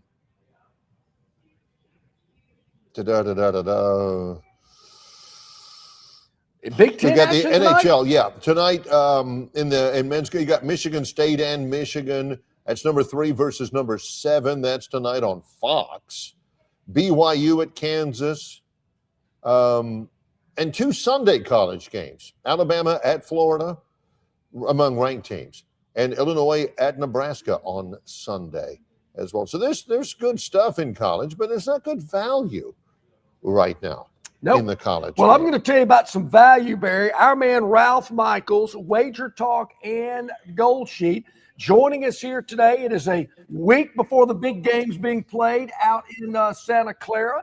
It'll be Super Bowl 60, and I know next week we'll talk more about the game in general. But Ralph sent us an email this week, Barry, of all the prop bets for the big game. Ralph, I've never seen so many prop bets. It's like 54 pages of them. It's unbelievable. How are you today? Oh, it is a major event. I just want to say this. If you're watching right now, write this down. WT.buzz That's BUZZ/flex, FLEX. And then write the code FREEFLEX, FREEFLEX. We'll explain more at the end of the show, but I just want to say thank you to everyone that's tuned in the last 2 years. I'm going to give you 3 free days at Wager Talk for any capper you want if you're a brand new customer to Wager Talk, just to check it out. Man, that's awesome. So don't go anywhere before we wrap up with Ralph. Yeah. He's going to tell us all about it. So there's a lot of, I don't want to say crazy stuff. I guess there is some out there. And some people like the coin flip or the first point scored or will there be a safety in the game, things like that. But what are some of these prop bets, Ralph, that you got your eye on? Well, I will say this. No Joe Public person will bet there will not be a safety. Why? Because you're going to lay 20-1. But I will tell you this, some of the sharpest bettors I know, there's actual value in that because a safety does not happen once every 20 games. The odds are much greater, but Vegas puts the odds out where they need it to be. So a lot of the no's or the high-priced Super Bowl props actually have value. My best Super Bowl ever was the Rams New England a few years ago because what does Joe Public like betting? They want to root for their player and they want to say, will they score a touchdown? That's one of the most popular prop bets. Will this player score a touchdown? Well, what does Vegas do? Vegas puts out yes on 15 to 20 players. So betting no touchdown is incredible value as well because Joe Public's all betting yes. Very few people are betting no, and those lines get moved up. 2 bets I did make. Shortest touchdown under 1.5 yards. And people will say, that's crazy. That means there has to be a 1-yard touchdown. Well, that happens more than you think in the NFL. Philadelphia with the tush push. Pass interference comes back out to the 1. You have the defense that has so much pressure on them, jumping off sides, and the games get moving up. And in my prop sheet that I sent you guys, there's a free prop guide which shows you results of props for the last 16 years. I can look at that prop guide that's on my homepage now and tell you that in the last 10 Super Bowls, 8 times there's been a 1-yard touchdown, including 5 of the last 6. And then I also bet this. I like Seattle. I'm not sure how I'm going to get there, but I bet Seattle to win the first quarter. They are number 1 in the NFL in first quarter scoring. They are number 2 in the NFL in first quarter defense. But I did not lay the half a point. I actually laid the juice at -145 because if I'm Seattle, you have Drake May, who's the youngest quarterback to ever start a Super Bowl. If I'm Seattle, I am going to defer if I win the coin toss and give New England. So if they happen to get a big play or a break, if we tie the game in the first quarter, we get a push. So for only 2 bets I bet so far, Seattle first quarter, and yes, there will be a touchdown under 1.5 yards or a 1-yard touchdown. Ralph, so a lot of these things I'd never seen before. I thought I'd seen a lot of just about everything when it comes to sports wagering, alternate point spreads. So you can kind of pick a point spread that you feel more comfortable with, but you got to lay odds on that point spread. I find that interesting. John, at DraftKings and FanDuel's, you could do that for any play, any sport, every day. Wow. So if you're looking at Michigan State tonight, and you think Michigan State is you're comfortable laying 4.5 at plus juice versus the 1.5 or 2 or whatever they're laying, you can adjust it by point.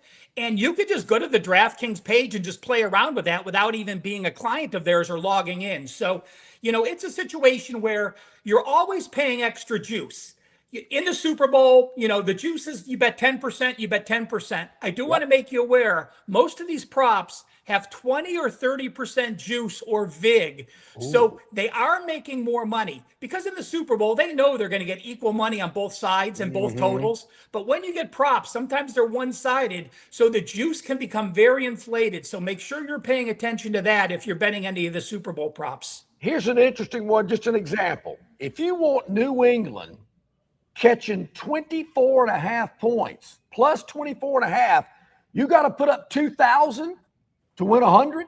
You do. But again, most of the people that I know, again, getting 20 plus, is that. But most of the people I know take those big alt line parlays or sides and totals and they parlay them together. So you Yeah, parlay, right. you parlay a couple 5-to-1s and all of a sudden, you're getting them down to even money or 2-to-1 odds. So that's the way I would look at that, unless you really are comfortable with the dog. There's a lot of people I know that if you like New England, you may, instead of betting New England on the money line, you may take New England minus 1.5 or minus 2.5 points, because if they're going to win, they're likely going to win by at least 3 points. So just another way to get more value. Another idea, if you like the Patriots, I'll tell you what, the odds are Drake May is going to win the MVP. Instead of taking New England on the money line, you may take Drake May at plus 250 or at least split them. So there's a lot of ways to think about how you want to bet a game. And in the Super Bowl, you have many options that perhaps get you better value. The field goal, you mentioned the touchdown of 1.5 yards. What about a field goal as the first points in the game? I would think the odds weren't great on that. I don't think you could make a lot of money on that, because a lot of NFL games do start with an opening field goal. Well, in my Super Bowl odds, which has prop results for the last 16 years, you guys can just scroll to the bottom and see it. I can tell you this. In the last 4 Super Bowls, only one has been a field goal. Last year, the underdog scored a rushing touchdown.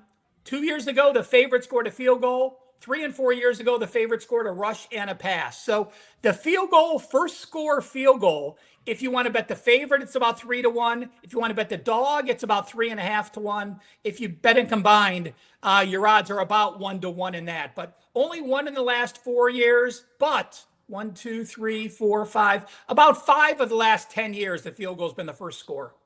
It's interesting. Some people kind of get involved in, some of the silly ones, the color of the energy drink or something like this. This one, sometimes you're creative. This one has some interest. I love these kind of things. Who will have more? Scotty Scheffler's 4th round score in the Phoenix Open, or Jackson Smith and Jigba receiving yards and JSN receiving yards minus 23.5. Those are fun. Oh, I'll tell you what, I actually love the cross-sport parlays. And Okay. I'm dating myself, but we all know Michael Jordan was a better. Super Bowl used to be, remember, a few elite NBA games before the games that everyone would pay attention to. And Jordan always played Super Bowl Sunday, and they always had Jordan props against how many points a team would score. And I think Jordan won 8 out of 9 years. He just knew what the number was, and that actually motivated him. Now, you're not going to have that same situation on there, but again, make sure you're comfortable. Don't try to guess. If you're very comfortable handicapping those cross-reference sports, then go ahead and do it. If you're not an NBA fan, if you know nothing about Scheffler, don't mess around with him. There's 58 pages and there's thousands of props. There are. Make sure you're informed on the props you are going to bet. Yeah, Ralph, I'm with you there. I remember those props as well. Who scores more, the two-team total of 43.5 or Michael Jordan scoring more than 43.5. They've got that. They've got Clippers, Timberwolves, total points versus Drake May, gross passing yards. Clippers, Timberwolves minus 4.5. It's amazing. It's creative. It is absolutely.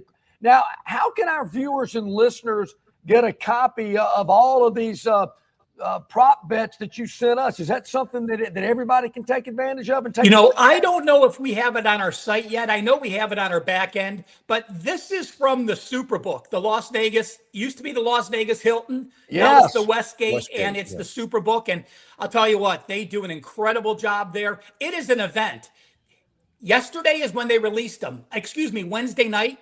There are 1,000 people lined up, and they can bet up to $2,000 on any props. If you are in Vegas and you are a sharp bettor, you are lined up Wednesday to be the first ones to bet these props. But I know this, if you just go to the Las Vegas Review-Journal, the newspaper in Vegas, it's lvrj.com. They have this posted right there for free. Oh, wow. But make sure you also go to Wager Talk and check out my free prop guide. As I said, I have 16 years of prop results, over 30 props. Like example this. the team to score last wins the game. Do you think that's random or you think it's one-sided? Huh. I would have to say it's random, right? It was 15-0 before last year when KC was way down and got 2 garbage touchdowns in the fourth quarter. So the team to score last has won the game 15 out of 16 years. Wow. I never thought that. Wow. Ralph, you are dating me yet again. 40 years ago, I would say, I walked into the Superbook. It was the Hilton at the time. And I thought, this is the coolest place I've ever seen. I'm thinking, man, this place is huge. It's got screens everywhere. You can watch every game. Now, a lot of the casinos kind of patterned themselves after the Superbook. But, man, 40 years ago, there was nothing like it. You know, it's still the biggest and the best. Now, some will argue Circa is more exciting and they have stadium seating and going outside to the pool with those screens. But you have to remember this, Westgate or the Hilton had the luxury of not being on the Strip. So where everyone else is condensing a sports book into such a small area, they have all the room in the world there, and it's just massive. And that's what makes it so unique. It's almost cavernous. And having, you know, they probably have, what, 20-foot screens going all the way across, horse racing down on this side and sports on this side. It's still the biggest and the best for that reason, not being on the Strip and being able to use that much space to entertain the sports guests. Yeah, it's awesome. So some great prop bets for you to check out there. I'm telling you, Ralph's given us a couple of ones that he really likes that you might want to consider as well. And next week, Ralph, we're going to get into some nuts and bolts about the 2 teams and the game that will be played a week from this Sunday. Absolutely. And, you know, it'll be a situation where I'll give you a few more prop plays as well. But an exciting time. And again, we've said it a lot the last couple weeks. Have fun. Make sure this is entertainment money. Yes. Do not wake up on Monday and saying, wow, this really affected my livelihood or my life because of what I did. So have a great time. Enjoy the game. Hopefully you win a few bucks. And that's what makes the Super Bowl so much fun. Absolutely. Great stuff, Ralph. We appreciate you. Thanks. Let me remind you one more thing. I know you went on a great run, John, and anyone can go to Wager Talk and go to the Flex and buy a 3-day Flex. It shows you $59. You have to register to the site, but you don't need to pay a penny. When you go to the code WT.buzz/Flex, FLEX, buy the 3-day Flex for $59. Use the code FREEFLEX, and you'll get access. And the best thing is this. You could buy me one day, Marco D'Angelo or Crackman or Steve Merrill another day. You can buy any 3 cappers, any 3 days. You pick any guy you want for that day. And I will give a shout out to my son. He handicaps as well on Wager Talk. His name is Jeff Michaels. If you go to Wager Talk, take a look at the front page. He has won 14 straight games over the last 10 days. Wow. So, you know, that's the longest streak we've ever had at Wager Talk. So I will give him out a shout out. You'll see him right on the front page of Wager Talk. Maybe you might want to use him today as one of your free flex picks. I think it would be a great move. Yeah, no kidding, Ralph. That's fantastic. Thank you for sharing that with us. Ralph Michaels, Wager Talk, and the Goal Sheet. One more time, how do they get in touch with you and all you do, Ralph?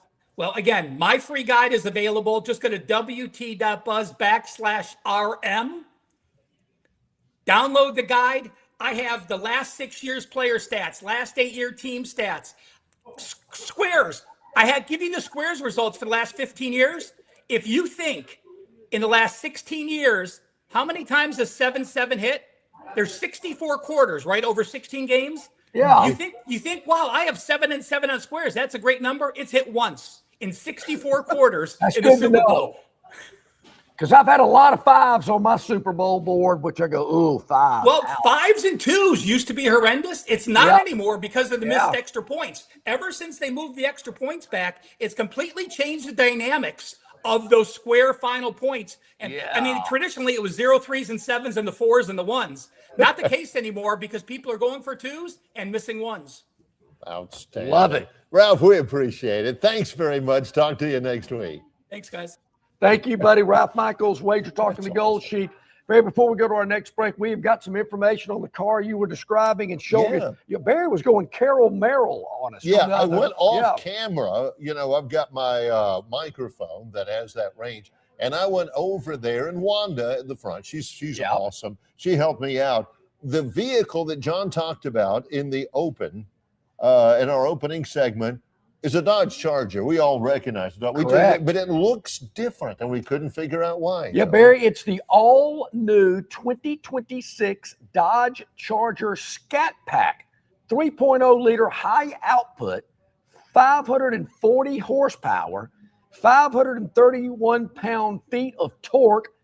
It is muscle redefined. And it is here in the showroom. It's Stivers CDJR in Prattville, the Dodge Charger Scat Pack. I know we're about to take a quick break, Barry. While we're taking a break, I'm going to run over there real quick and take a look at it. Yes, it's Longshore and McKnight. We are in the showroom at Stivers Chrysler Dodge Jeep Ram in Prattville. Longshore and McKnight in association with Yellowhammer News, presented by Bud Light. The Start Something New sales event is on at Stivers, Alabama's #1 CDJR dealer. Grand Cherokees under 30 grand or up to 15 grand off. Wranglers 12 grand off and Gladiators 16 grand off. Only at Stivers Chrysler Dodge Jeep Ram. The Start Something New sales event is on at Stivers, Alabama's #1 CDJR dealer. New Rams 19 grand off or 0% for 6 years. And heavy duties 12 grand off. Backed by Ram's 10-year, 100,000-mile limited warranty. Only at Stivers Chrysler Dodge Jeep Ram. Man, where's the beer guy? Bud Light here? You get a Bud Light? Bud Light? I'm here, Bud Light. Bud Light here? Bud Light here? Bud Light here? Bud Light where? Bud Light here? Oh, Bud Light there. I missed that because of you. You did not miss that play because of me. Tough to stop talking this way? Yeah. It's actually kind of fun. Hey, I got your Bud Light. Oh, nice. Never mind. Anything for the clean, crisp taste of Bud Light. What'd I miss? I have no idea. Don't miss your chance to win big at Victoryland Casino. Play the latest, hottest, most exciting games around with fun bonuses and big jackpots. Don't miss out on your free play. Stop by Player Rewards today and check out this month's exciting free play promotions. Come see why our players keep coming back. You'll have more fun at Victoryland Casino, where you can be a winner too. Victoryland Casino, located off I-85 exit 22, Shorter, Alabama. Must be 21 or older.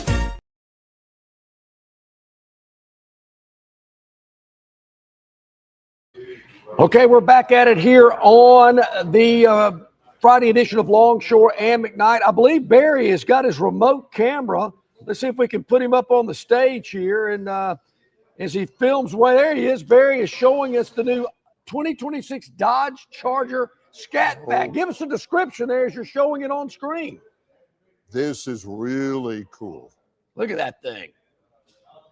Man. 3.0-liter high output, 540 horsepower, 530 pound-feet of torque. This is muscle redefined. As we go remote camera here, ladies and gentlemen, on Longshore and McKnight. Look at that hood. Man, look at that engine in there. What's that pink fluid over there, Barry? Man, that thing looks awesome. It is amazing. You got to check it out. And it's not that's not the only one. There are several. Yes. Stivers, Chrysler, Dodge, Jeep, Ram, and of course, everything else as well. Nobody stocks more. Man. Nobody sells more. It's awesome. Extraordinary. Now, I got to tell you, Barry, I don't know what you just did with your phone. Yes. I didn't know that feature was, you know, if something happens on my phone, I got to get my children to tell me how to do it. Yes. I'm not. That was pretty ingenious that you, where you got the remote camera on your phone. We're going to do that more often when we're on location. Yeah, there's going to be a couple of times. The only thing is, you know, listening to the show so I can hear you, like if we go outside or something. But I can figure that out too. We can actually take a look and show you what's on the lot at Stivers. Man, that is a beautiful vehicle, and it can be yours. It is here today. All new Dodge Charger Scat Pack. It is here in the showroom. Wait a minute. Speeding ticket waiting to happen. Well, wait a minute. You don't have to go 80. Look. Come on. With all of our sponsors, we encourage you to use their products responsibly. No doubt. You know? Correct. We have two logos Chris the Bammer, on our screen besides the Longshore McKnight logo? Yes. Right up here. Uh-huh. And right there. Correct. Use those products responsibly. It's just like Ralph Michaels just told us. You know, I've said this, it's probably a good time to remind our viewers and listeners. If you like to wager on sports, if you like to gamble in any form or fashion, it's all about entertainment value. You're not trying to make your mortgage payment. That's where people get in trouble. And when I've gone into a casino, or if I've bet on a sporting event, I'm always saying, okay, here is my entertainment expense for today or this weekend, whatever I might be doing. If I'm in Vegas, casino where I'm betting on a sporting event, this is my entertainment for this weekend. And when I'm done with it, I'm done. If I've got a bankroll of, I don't know, that's $1,000. If I lose that $1,000 in 6 hours, that's my entertainment expense. I knew going in, I could lose it or I could win it. But I'll have a good time doing it. I'll have a good time doing it. Right. And that's my entertainment expense.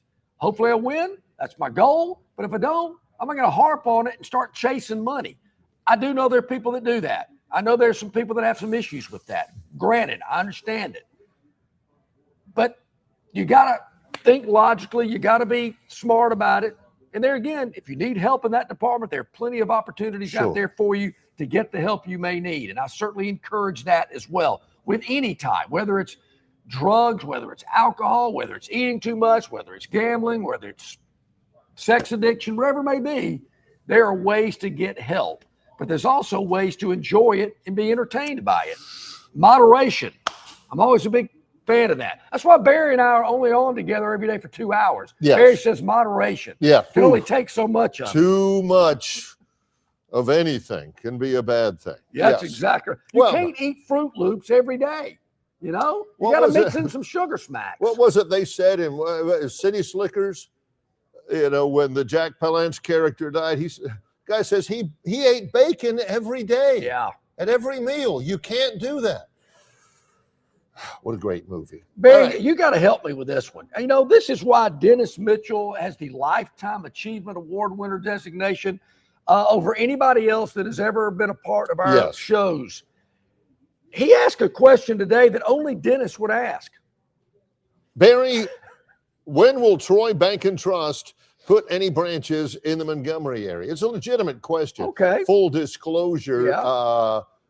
My accounts are at Troy Bank. Great people. Know some people there. Yeah. Jerry Miller is the color analyst and broadcast partner for football, basketball, baseball. One of the great people. He is an executive vice president at Troy Bank and Trust. That's why Dennis is asking me. Okay. Because he knows Jerry and I have been friends almost as long as John and I have been friends. Yep. But, you know, and they do have a Troy Bank and Trust location all over the place. They got branches everywhere. They've got them in Dothan. They've got them in Auburn. Not in Montgomery as of yet. I don't know, but that's... Dennis, we'll find out. See what the deal is with our good friends at Troy Bank. And they got a beautiful building right there on... Is that 231? It's just off the service road on 231. That's right. Right in the middle of town. So, yeah. So, Dennis, thanks for that question on our River Region Straw chat line. Remember, call or text Kenny for that seasoned firewood to stay warm. Yes. Going down in the teens. You better have some firewood to keep your fanny warm. Now we get your body too. We even get this from Gurn from Greenville. What's he say? Spin. Oh, sorry. Sorry, Gurn. Oh, yeah. Oh, I didn't see the clock. All right, here we go. Spin it, Gurn. Let's go. How many times have I heard that in our career together? Oh, time got away from me. Yeah, Barry. sorry about Here that. We go. Okay, here we go. Here we are. 6 topics. Brought to you by Victoryland 777 Casino, exit 22 off I-85 in Shorter, Alabama, where you can be a winner too. We have no idea what these topics are, and we really don't understand teenagers either. No, we don't. Here we go. What are they? Dallas Mavericks? Cooper Flagg. How about this guy? Played for Duke last year. 49 points for the Mavericks, but they lost. He's 19 years old. He scores 49. He's the number one pick in the draft. His average point per game has increased every month that he's been in the league. Figuring things out. Yep. Flagg is a star, going to be an even bigger star. A record number of points for a teenager. I don't like those uniforms. Those are not, how many? Those are those old Mark Aguirre uniforms. Yeah, we were talking about a former Dallas Maverick over the weekend when I was out in California. Jim Farmer. He wore those uniforms. Former Alabama basketball player, was the #1 pick of the Dallas Mavericks. Yep. How about that? And I've done, of course, television with Jim Farmer before, television basketball, a high school tournament. And he would let you know that. He would. He would let you know that. He was Hoops 21, Mary. He was in my pledge class. Hoops 21. Yes. All right, let's go. His pledge pin. Yeah, he was. Right. But he was an athlete, Mary. So he didn't have to go through the pledge program like everybody else did, if you know what I mean. He just showed up with a cute girlfriend at all the parties. All right, new management. What do we got here? New management. Ian Cunningham. Not related to Richie Cunningham. No, Raiders assistant. The Bears assistant GM. Yep. He's the new GM for the Falcons. Oh yeah, I saw that yesterday. Ian Cunningham. Yeah, don't know much about him. Yeah, so the new leadership is Matt Ryan, Kevin Stefanski, and Ian Cunningham, who was with the Bears. Yeah. I will admit to this. This is the value of this story. Okay. If Ian Cunningham is the general manager, what the heck is Matt Ryan doing?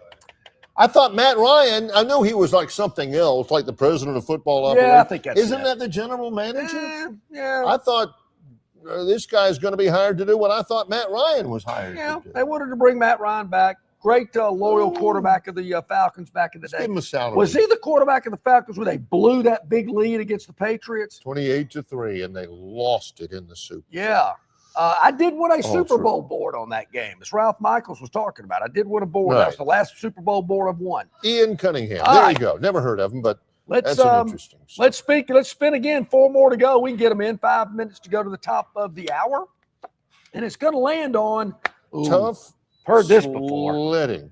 Does this have anything to do with the Winter Olympics? I don't know. Yeah. Lindsey Vonn. She's been a great story in the downhill. She's the greatest downhill female racer ever. She's 41, making a comeback, and she was kicking butt and taking names. And she had a crash. Looks like she may have hurt her knee. Again, 41 years old. She very possibly will not be able to participate in the Olympics. And believe me, she would have easily been one of the top 1 or 2 or 3 television draws in the entire You're right Winter about Olympics. that. That's huge. She used to date Tiger. I think you're right. I think she did take Tiger for a minute. No relation to Ricky Wild Thing Vaughn. No. Lindsey Vonn. That's tough sledding. That is tough. That is exactly right. I Okay. get it. 3 more to go. We're spinning away and see what's coming up next on the Victoryland 777 topic. Well, Victoryland open 24/7, 365. Exit 22, Shorter, Alabama. MVPs. Broadcaster's wife. The AP Awards, Coach of the Year, MVP, they've got Matthew Stafford rated #1. Okay.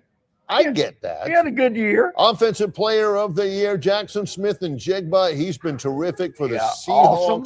Defensive Player of the Year, Myles Garrett set a new sack record for a terrible Browns franchise.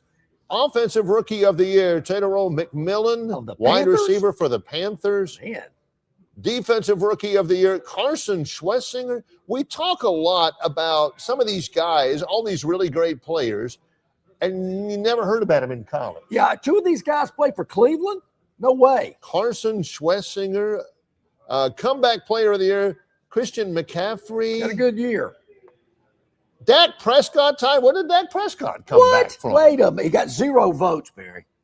0 votes. People are tied for third now. I got 0 votes. Okay, well, that explains. I'm thinking, A, what did he come back from? I know he was hurt, but B, what did he do to come back from it? I mean, to come back from it, you got to be like good or I've something. been on this guy's case for 15 years. Yeah. Right. Actually in a showroom at a Stivers location? Sure was. Yeah, you're right. Here we go. 2 more to go. Blue and red. Let's spin away and see what pops up on the Gurn Junior Victoryland 777 topic wheel. Bad court. Bad court. Is this Australian Open? What do we got here? Basketball. Oh, this is Luka Doncic. Number 77. Yeah. Lakers. Oh, Doncic got hurt. I did not know that. Leg injury at the edge of the court. What happened? They say the court was bad. Court was bad. Should they have not noticed that before the game started? What was it? Was it like a nail or was it a spot? Look, that used to be good in church league. Yeah. In my church league that I played in, it was a home court advantage to know where all the dead boards were on the floor. You know, Barry, I don't have any sympathy because if people grew up like I did over at the South Y by Floyd Junior High School, they had more dead spots on that floor. You'd be dribbling down the court, the ball wouldn't bounce back up to you. Or you're playing defense on a guy dribbling. You say, man, if I can just get him over here, I know that ball's going to go and I'm going to jump right on I it. kid you the not, Cavaliers are the only NBA team that plays on a raised court, which is approximately 10 inches higher than the rest of the floor at Rocket Arena. It's kind of like Vanderbilt, and that's what they're talking about with him. The out of bounds line at the South Y, I kid you not, was about this much space between the line and the wall. You had to turn sideways to throw the ball in. You had to hold your breath in order to be able to get into out of play. All right, one more. Can we do one more right at the top of the hour? DQ. Dairy Queen. Disqualified. Somebody fouled out or something. Yeah. Wait a minute. Now you have to have the proper yardage book. Non-conforming yardage. I've never heard of this. Great. What is it? Is it college ruled instead of normal line? A breach of model local rule. Non-permitted green reading materials. What? Wait a minute. You can't write this story without telling us details. I mean, you can't have just a regular pad of paper like you get from Staples and be able to say, 136 from the marker or what? What are non-permitted green reading materials? I've never heard that one, Barry. That's why Gurn Jr. pulls up the topics that people don't know about. Research on that. And people have never heard. Now I know. Well, we do research on a lot, including research on all of the great vehicles they've got here at Stivers Chrysler Dodge Jeep Ram. We're not just talking off the top of our heads. We know about these vehicles. Most of all, we know they're at great prices, and there are a lot of them. They certainly are, Barry. We've talked about it all morning long. The all-new 2026 Dodge Charger Scat Pack, 3.0 liter high output, 540 horsepower, 531 pound-feet of torque. It is muscle redefined, but man, it looks great. It is a great-looking vehicle. Come check it out, along with all the other Chrysler, Dodge, Jeep, and Ram products here at Stivers CDJR in Prattville. Monday, we start our official Longshore and McKnight Super Bowl week programming, plus recapping college basketball in the SEC and a lot more. We appreciate everybody being here. For John Longshore, I'm Barry McKnight from Stivers Chrysler Dodge Jeep Ram in Prattville. It's Longshore and McKnight in association with Yellowhammer News, presented by